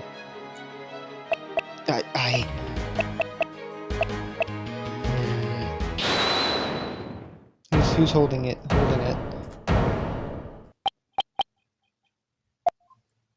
Hold it! You have quite the active imagination. Mayor Tenma is not the Amazing Ninetales. Objection! What do you mean? Well, as the mayor admitted to it, yes. But that's just... And even if he did admit to such nonsense, I would reveal the truth behind Tenmataro right here and now. What? Who are you? You dare reveal a secret? My good friend the Alderman told me all about it. But it wouldn't be good to expose the truth. What with the superstitions, now would it? The truth behind Tenmataro? What's he talking about? So go ahead, say it. Say, I am the Amazing Ninetales, I dare you. Objection! Wait. Will somebody please explain to me what's going on here? Mayor Tenma will do anything to keep the truth behind Tenmataro a secret. A dark, terrible truth that has been kept secret by the village superstitions. And if the mayor admits to being the Amazing Ninetales, you expose the truth. Right. I won't have him walking free because of some nonsense you made up. So what now, Justice Donner? Without the mayor's admission, your theory is as useless as you are in battle. I'll show you who's useless. Apollo, don't you dare give up now! I know. Your Honor, I believe Mr. LaBelle's statements warrant a thorough cross-examination. I'm gonna save.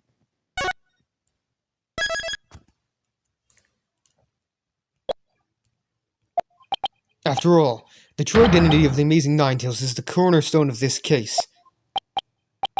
You do have a point there. Please answer this court, Mr. LaBelle. Is the defendant the Amazing Ninetales or not?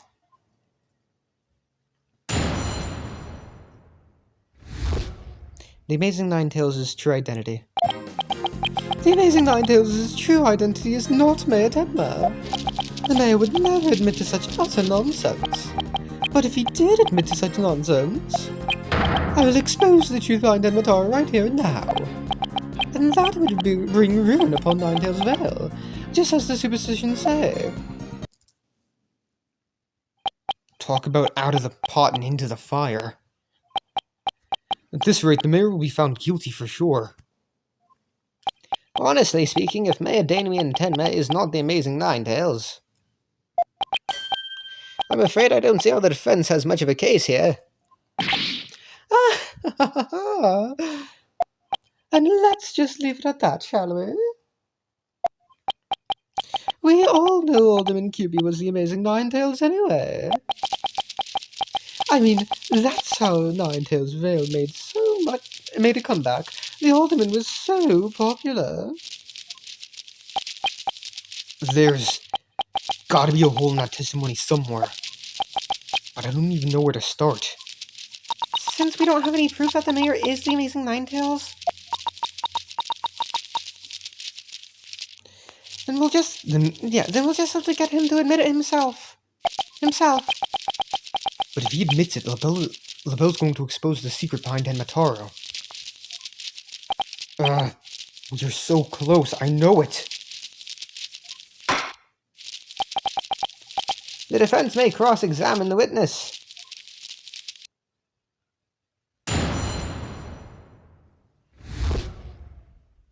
The Amazing Ninetales' true identity. The Amazing Ninetales' true identity is not Mayor Tenma. Hold it! This whole case only makes sense if the mayor is Tenmataro, if the mayor is the Amazing Ninetales. I know you used his mask to create this illusion of a locked room murder. Silence!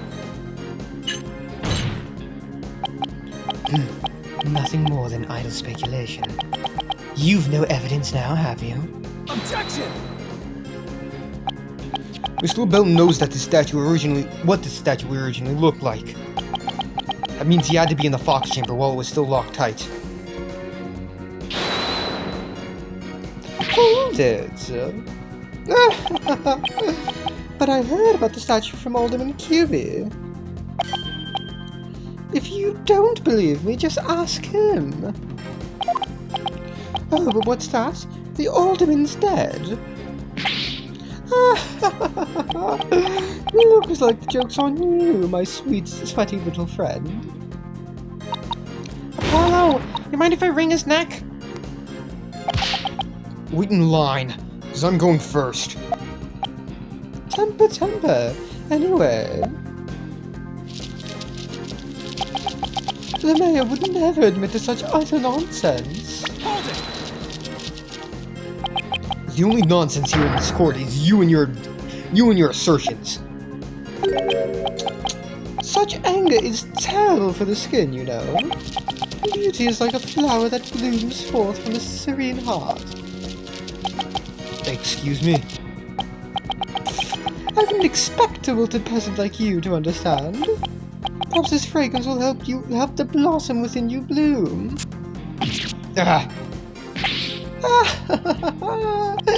You like that, didn't you? Enough jabbering about blossoms and whatnot. Get on with the testimony before I slice you into a bouquet of cut flowers. Oh dear, please excuse me. As I was saying, the assertion of our wilted attorney here is utter nonsense. But if he did admit to such nonsense... You'd be arrested, wouldn't you? Yes, it's true. I would be sacrificed upon the altar of justice despite my innocence. But what a terrible loss that would be for the future of mankind's cosmetic needs. It is a tragedy that must be averted. Defend me if you understand this. Silence! Shut the fuck up. The only terrible loss is the time wasted by your ceaseless yammering.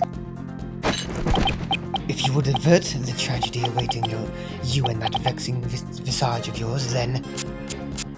Yes, I know. Get on with my testimony, anyhow. Suffice to say, should the mayor admit to the defense's nonsense, I would make good on my threat, and I will expose the truth behind Tenmataro right here and now. And just how did you learn of the so-called truth behind Tenmataro? Alderman QB told me all about it. The secret of the Forbidden Chamber and the truth behind Tenmataro. Why would he share secrets like that with you, Mr. LaBelle? Because of the Alderman's wife. I was looking after her while she was hospitalized. He appreciated it so much he shared the secrets with me. Wait, did he threaten the Alderman in addition to the mayor? Don't tell me that's how he learned how to open the Forbidden Chamber. Needless to say, I'm not above revealing the truth behind Tenmataro. And that would bring ruin upon Ninetails Vale, just as the superstitions say. Do not gaze upon Tenmataro. Do not tell others if you see him. Isn't that what the village superstitions say? Exactly! Telling others what Tenmataro looks like would reveal the truth. That's why the superstitions were written down in the first place. And you won't come into the village if you free him. Is that a warning not to expose the truth? Bingo! And that truth is, Tenmataro is a great greed inspiring fortune. That's what the whole battle over Ninetails Vale is all about. Tenmataro is a great fortune. Come to think of it. Only that it's the greatest get-rich-quick chance in the universe. Grandpappy told me all about it. Said there's an amazing treasure in there. Could Tenmataro actually be...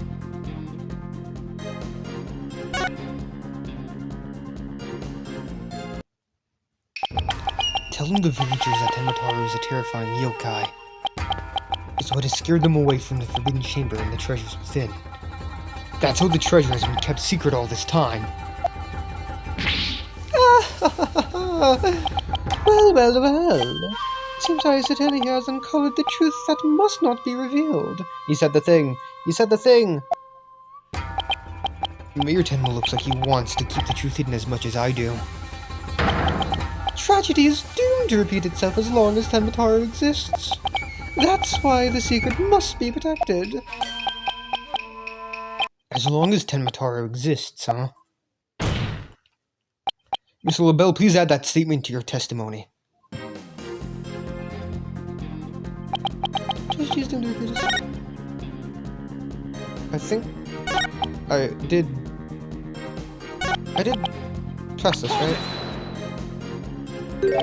Do not gaze upon Tenmataro. Do not tell others if you see him. Isn't that what the village superstitions say?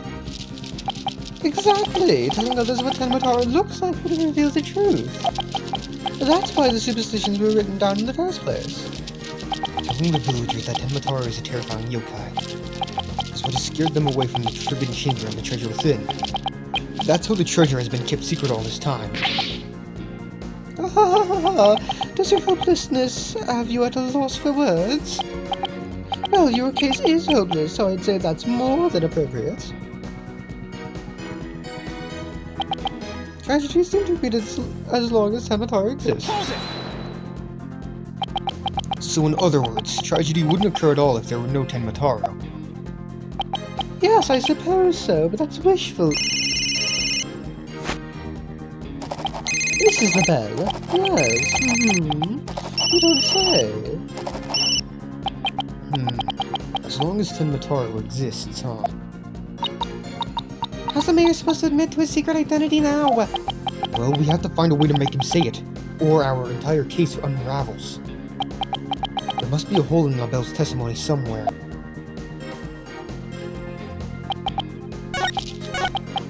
I have the whole... This man. Objection!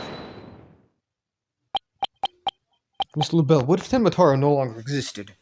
Hold up.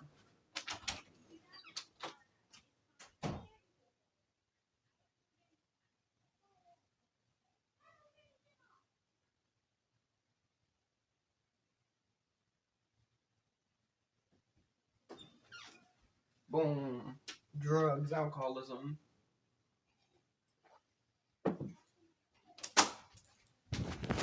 Okay. Mr. LaBelle, what if Tenmataro no longer existed? Revealing the truth would no longer be an issue, would it? If Tenmataro no longer existed... what on earth were you talking about? Oh, apparently you haven't heard. Tenmataro no longer exists. But I guess you didn't get to do a thorough search after the key was taken from you. Because when we searched the Forbidden Chamber, there wasn't any treasure there. Really? Well, maybe you weren't looking in the right place. Sorry, but I have proof that Tenmataro no longer exists. Take a look at this figure. What do we have here? It looks like some sort of creature. We found this in the Forbidden Chamber. It's an Azuki Kozo figure. The great thief Azuki Kozo used to leave them at the scene of his crimes. Are you suggesting that? That Tenmataro has been stolen? Yup, Phineas Filch's grandfather, a master thief, was the culprit. By that hideous moronic caretaker's grandfather, no less. No! My beautiful golden Tenmataro was... The greed inspired by Tenmataro can no longer bring ruin upon Ninetails Vale. Isn't that right, Mayor Tenma? The root of tragedy would indeed seem to be gone. In fact, I now recall the Alderman revealing the secret to me on the day of our meeting. He must have been speaking of Tenmataro, for he said to me the gold ingot was gone. The gold ingot? You mean the treasure that is Tenmataro's true form? Recall, if you will, the scroll of the Forbidden Chamber. Tenmataro is the yellowish object shown there. A gigantic gold ingot that my nomadic ancestors bestowed upon Ninetails Vale. In return for that gold my ancestors did receive from Ninetails Vale, land that would become Tenma Town. The tribe of the villagers mad with greed did that great fortune. Bitter was their greed-fueled battle. It was as if they were possessed. My ancestors' gold became as a curse upon their village, a curse of ruin. Thus it was that the yokai Tenmataro came to be. So, Tenmataro and the village superstitions were merely fairy tales to scare people away. Fairy tale or not, Tenmataro did make quite the mess of things. Yes, indeed, for there is no greater monster than a mortal man's lust for gold. Well, you know what they say? The love of money is the root of all evil. My ancestors did bring a terrible thing here to Ninetails Vale. A thing so terrible that Tenmataro, a monster just as terrible, had to be created to keep it a secret. Yet we have naught but love for the little village for which we owe our very existence. Tenmataro would never seek to take over Ninetails Vale in a merger.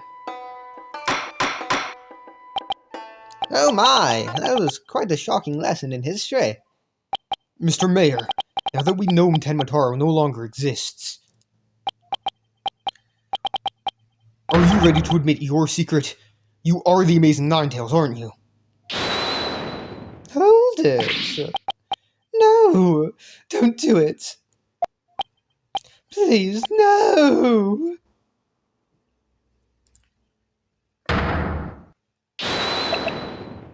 Be gone, you demented demon. Now, where was I? The Golden Lord of Yokai. The Amazing Ninetales is, indeed, me.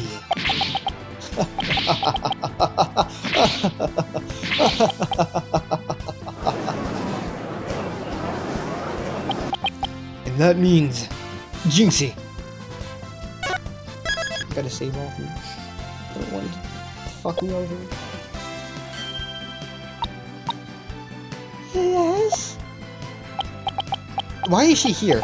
What? The man wearing the mayor's clothes who you saw collapse in the fox chamber. Was he wearing the Amazing Ninetales' mask? That's what made me think it was Papa. He said he was going to reveal his secret identity to Alderman QB that day, so it really wasn't Papa I saw there, was it? It was Florent Labelle's idea. It was Florent's idea from the start. Yeah, it was Florent's idea from the start. He advised me to reveal my secret identity to the Alderman. Yeesh, those Goldberg machines have less elaborate setups than Labelle's scheme. You may rest easy now, little Jinxie. That monster's deception is through. Ka! The true facts behind this case have finally come to light. Mayor Tenma did not kill Alderman QB, but Florent Labelle did. How dare you, peasant! No!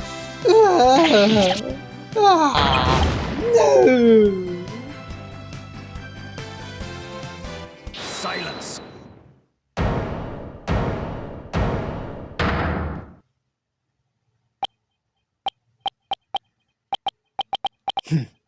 Justice, Stonehold. You should at least have a real blade in your hands if you desire to cross swords with me. Or have you mistaken this battlefield for a training ground? What's this guy want now?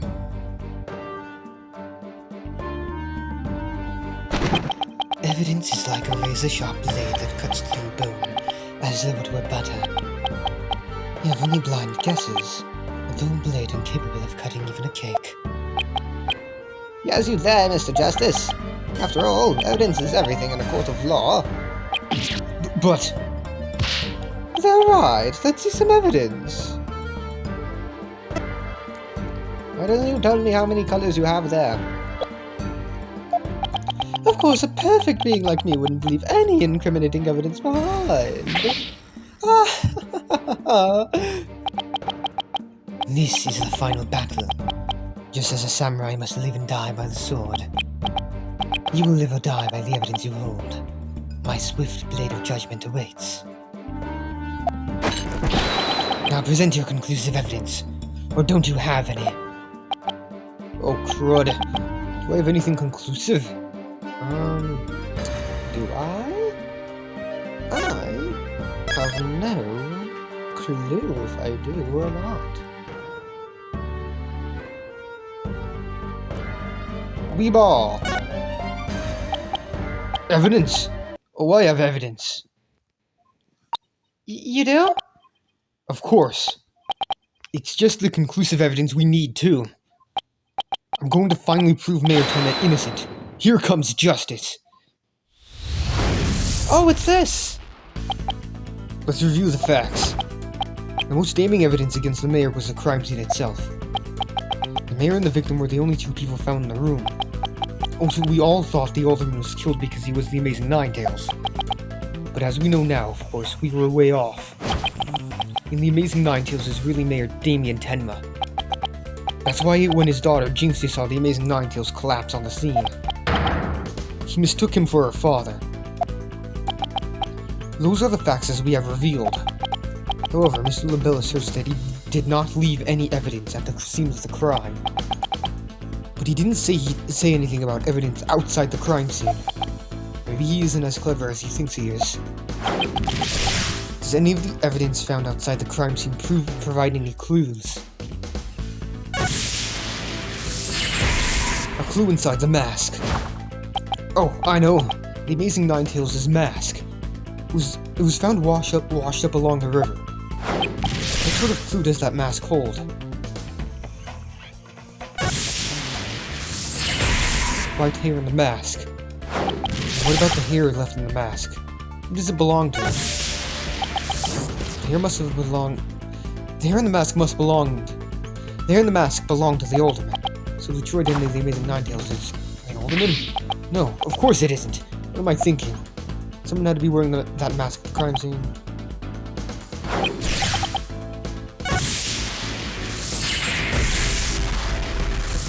The white hair is LaBelle's. Oh, right! That hair is Florent LaBelle's. Yes. Well, that's what I call conclusive evidence.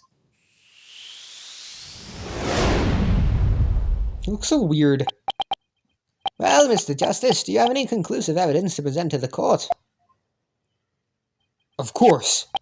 Of course I do. Observe this mask, if you will. That mask? How is that conclusive evidence? It's not the mask itself, but the white hair inside it. We originally thought it belonged to Alderman Rex Cuby. Yes, but the Amazing Ninetales, as we now know, is Mayor Tenma, so... That is correct. So the question is, whose hair could this be? And the answer to that is the last person to have worn it before it was discarded. That would be you, Mr. Florent LaBelle. What are you talking about? I never had any hideous white hair like that. Silence! It would appear your coup de grace failed to hit its mark. This freakish fop is not the white hair type. Because he's busy being one ludicrously... Oh, because he's busy being one ludicrously garish color or another. Objection! No, Prosecutor Blackwell. It's you who has made a fatal error. What? Remember when where this mask was found? Washed up by the side of the river. With that in mind, this last piece of evidence will solve all of the remaining riddles. Let me press the present button. Ah, that's... What is that? This is Mr. LaBelle's own private brand of hair color. It washes out with just water. The court will also recall that the Amazing Ninetales' mask washed up along the side of the river with white hair inside it. What's this? Are you saying that Freeding Peacock's hair color is? That's exactly what I'm saying. Mr. LaBelle's hair color is a freaky work of fiction. A freaky work of fiction. Thanks to the river flowing through Ninetales Vale, we now have a real-life expose. Well, the white hair in this mask is conclusive evidence proving you're the real killer. DNA test is all we need to prove it. We both know we'll get a match. Admit it. Florent LaBelle, you were the one who killed Alderman Rex Cuby.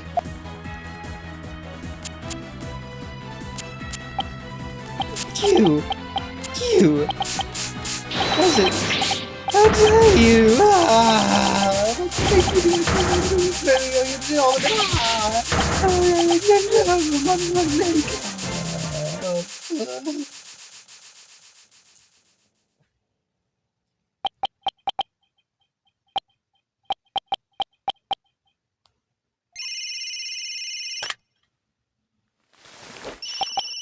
Hello, this is LaBelle. What? The project is off? This is LaBelle. The sponsors have pulled out. LaBelle speaking. I'm fired. You mean I'm no longer Mayor Tenma's aide? Hello? This is the bell. What? There's a stratospheric damages claim against me. $100 million?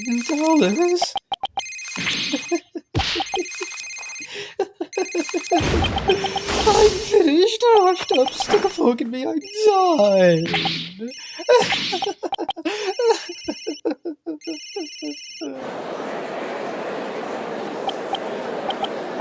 This is preposterous. I, Simon Blackwell, defeated. Order! Order! Order in the court!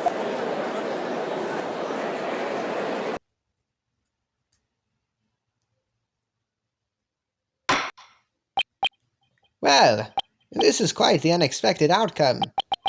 I must hand it to you, Mr. Justice.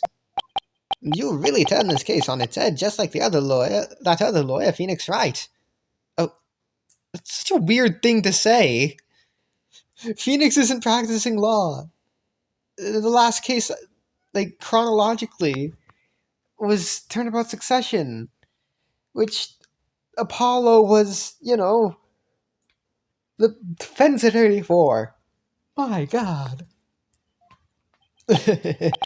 Wait, that was a compliment, right? Prosecutor Blackwell, what have you done with Florent Labelle? The defaced man is withered like a flower without water. One of the officers is currently tending to him with a sprinkler. Wouldn't that just wash even more of his makeup off? Allow me to explain the actions of the guilty party in detail. The motive, of course, was to steal the gold ingot known as Tenmatara. However, few are allowed into the manor due to its cultural ties to Ninetales Vale. The Bell set in motion plans to gain access to the manor and the gold within via the merger. But the efforts of the amazing Ninetales saw those plans come to a halt. And thus, LaBelle murdered the alderman and attempted to pin the blame on Mayor Tenma. I see, but what I still can't comprehend is why you would go after the gold in the first place. Mr. LaBelle doesn't look like someone who's in need of financial aid. LaBelle hid his past well, much like he hid his beauty with makeup. He's mired in debt. Debt due to pouring money into a brand only he could love. Ow. Which is why he sought the gold with such ferocity. Too bad for him. Someone else had gotten to it first anyway. I see. Very well then. I believe it's time I declared a verdict. This court finds the defendant, Damien Tenma, not guilty! Yippee! Why the fuck are you doing that, Tenma? He's like, fuck me, man. Court is adjourned.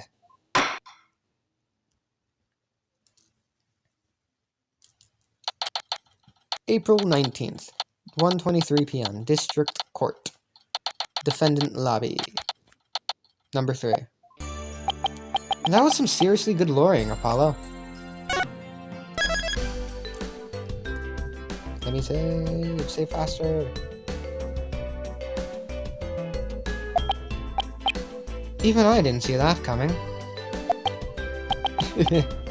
Just got lucky, I guess. You banished Tenmatara from Ninetales Vale, like you were some kind of exorcist. There's still one thing I don't understand. How come Mr. LaBelle didn't kill Mayor Tenma too? He could have set it up so that the mayor murdered the alderman, then died from a counterattack. That would have removed at least one possible fly from the ointment. I was wondering about that too.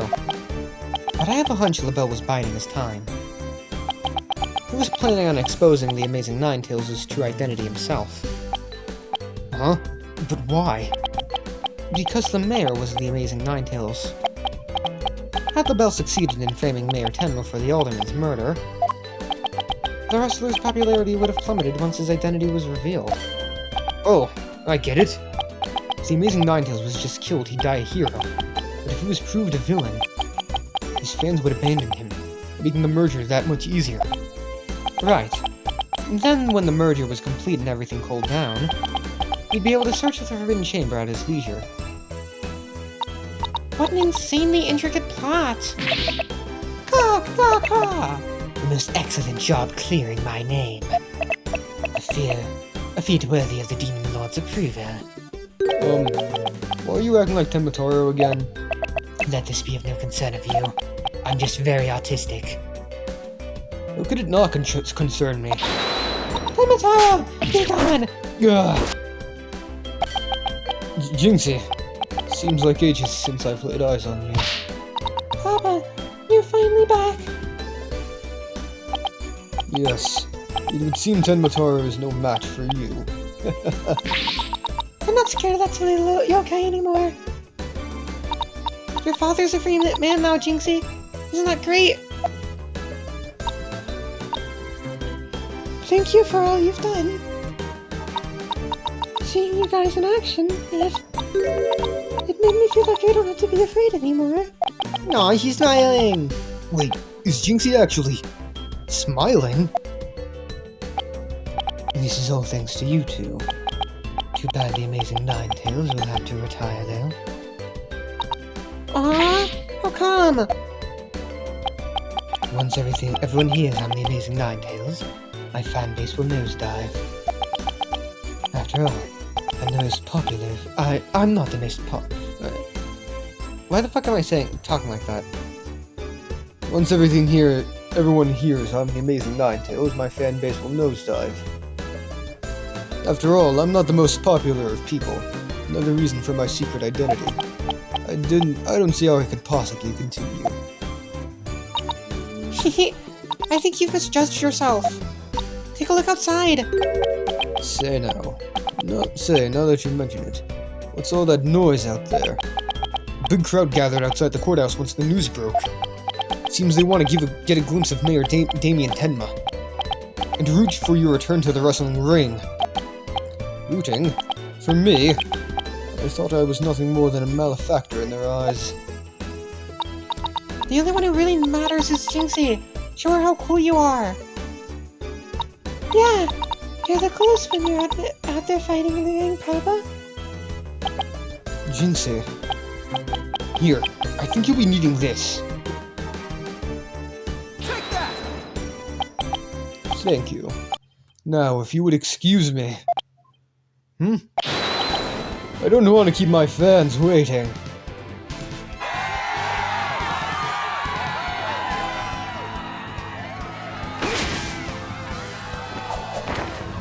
Yeah, that's how that works, definitely.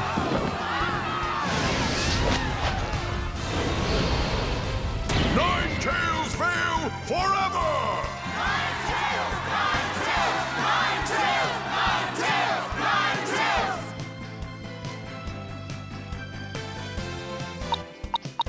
I sure hope they can settle the problems between Tenma and Ninetales Vale. Me too. I'm sure they'll be fine, after all.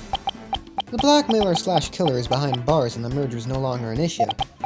Plus, the Amazing Ninetales is obviously still a hit. And I suspect Ninetales Vale will be too. And it's all because we believed in our client. Just like you said. Okay, people.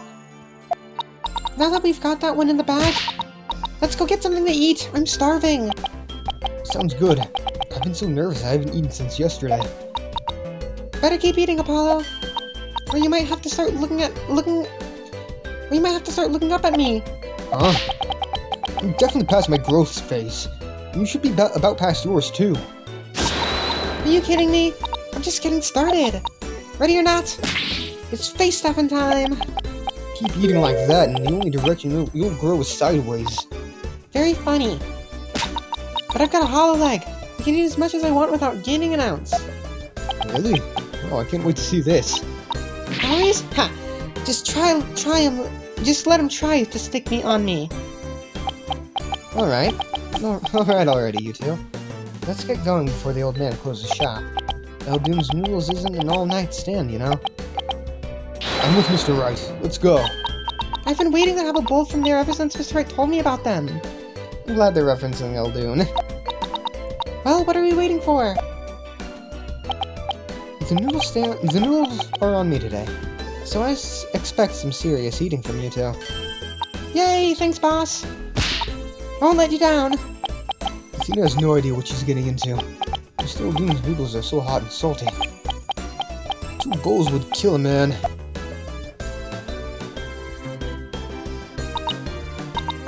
That was our first case together, and it felt like nothing could bring us down. After that, the dark age of the lost seemed so distant, so irrelevant to our small, cozy office. But little did I know that it had been lurking all along, right there behind us. The first time it made itself known was during the murder at Themis Legal Academy. Why is this going so slow? That case would mark the twilight before the dark, cold night that was to come.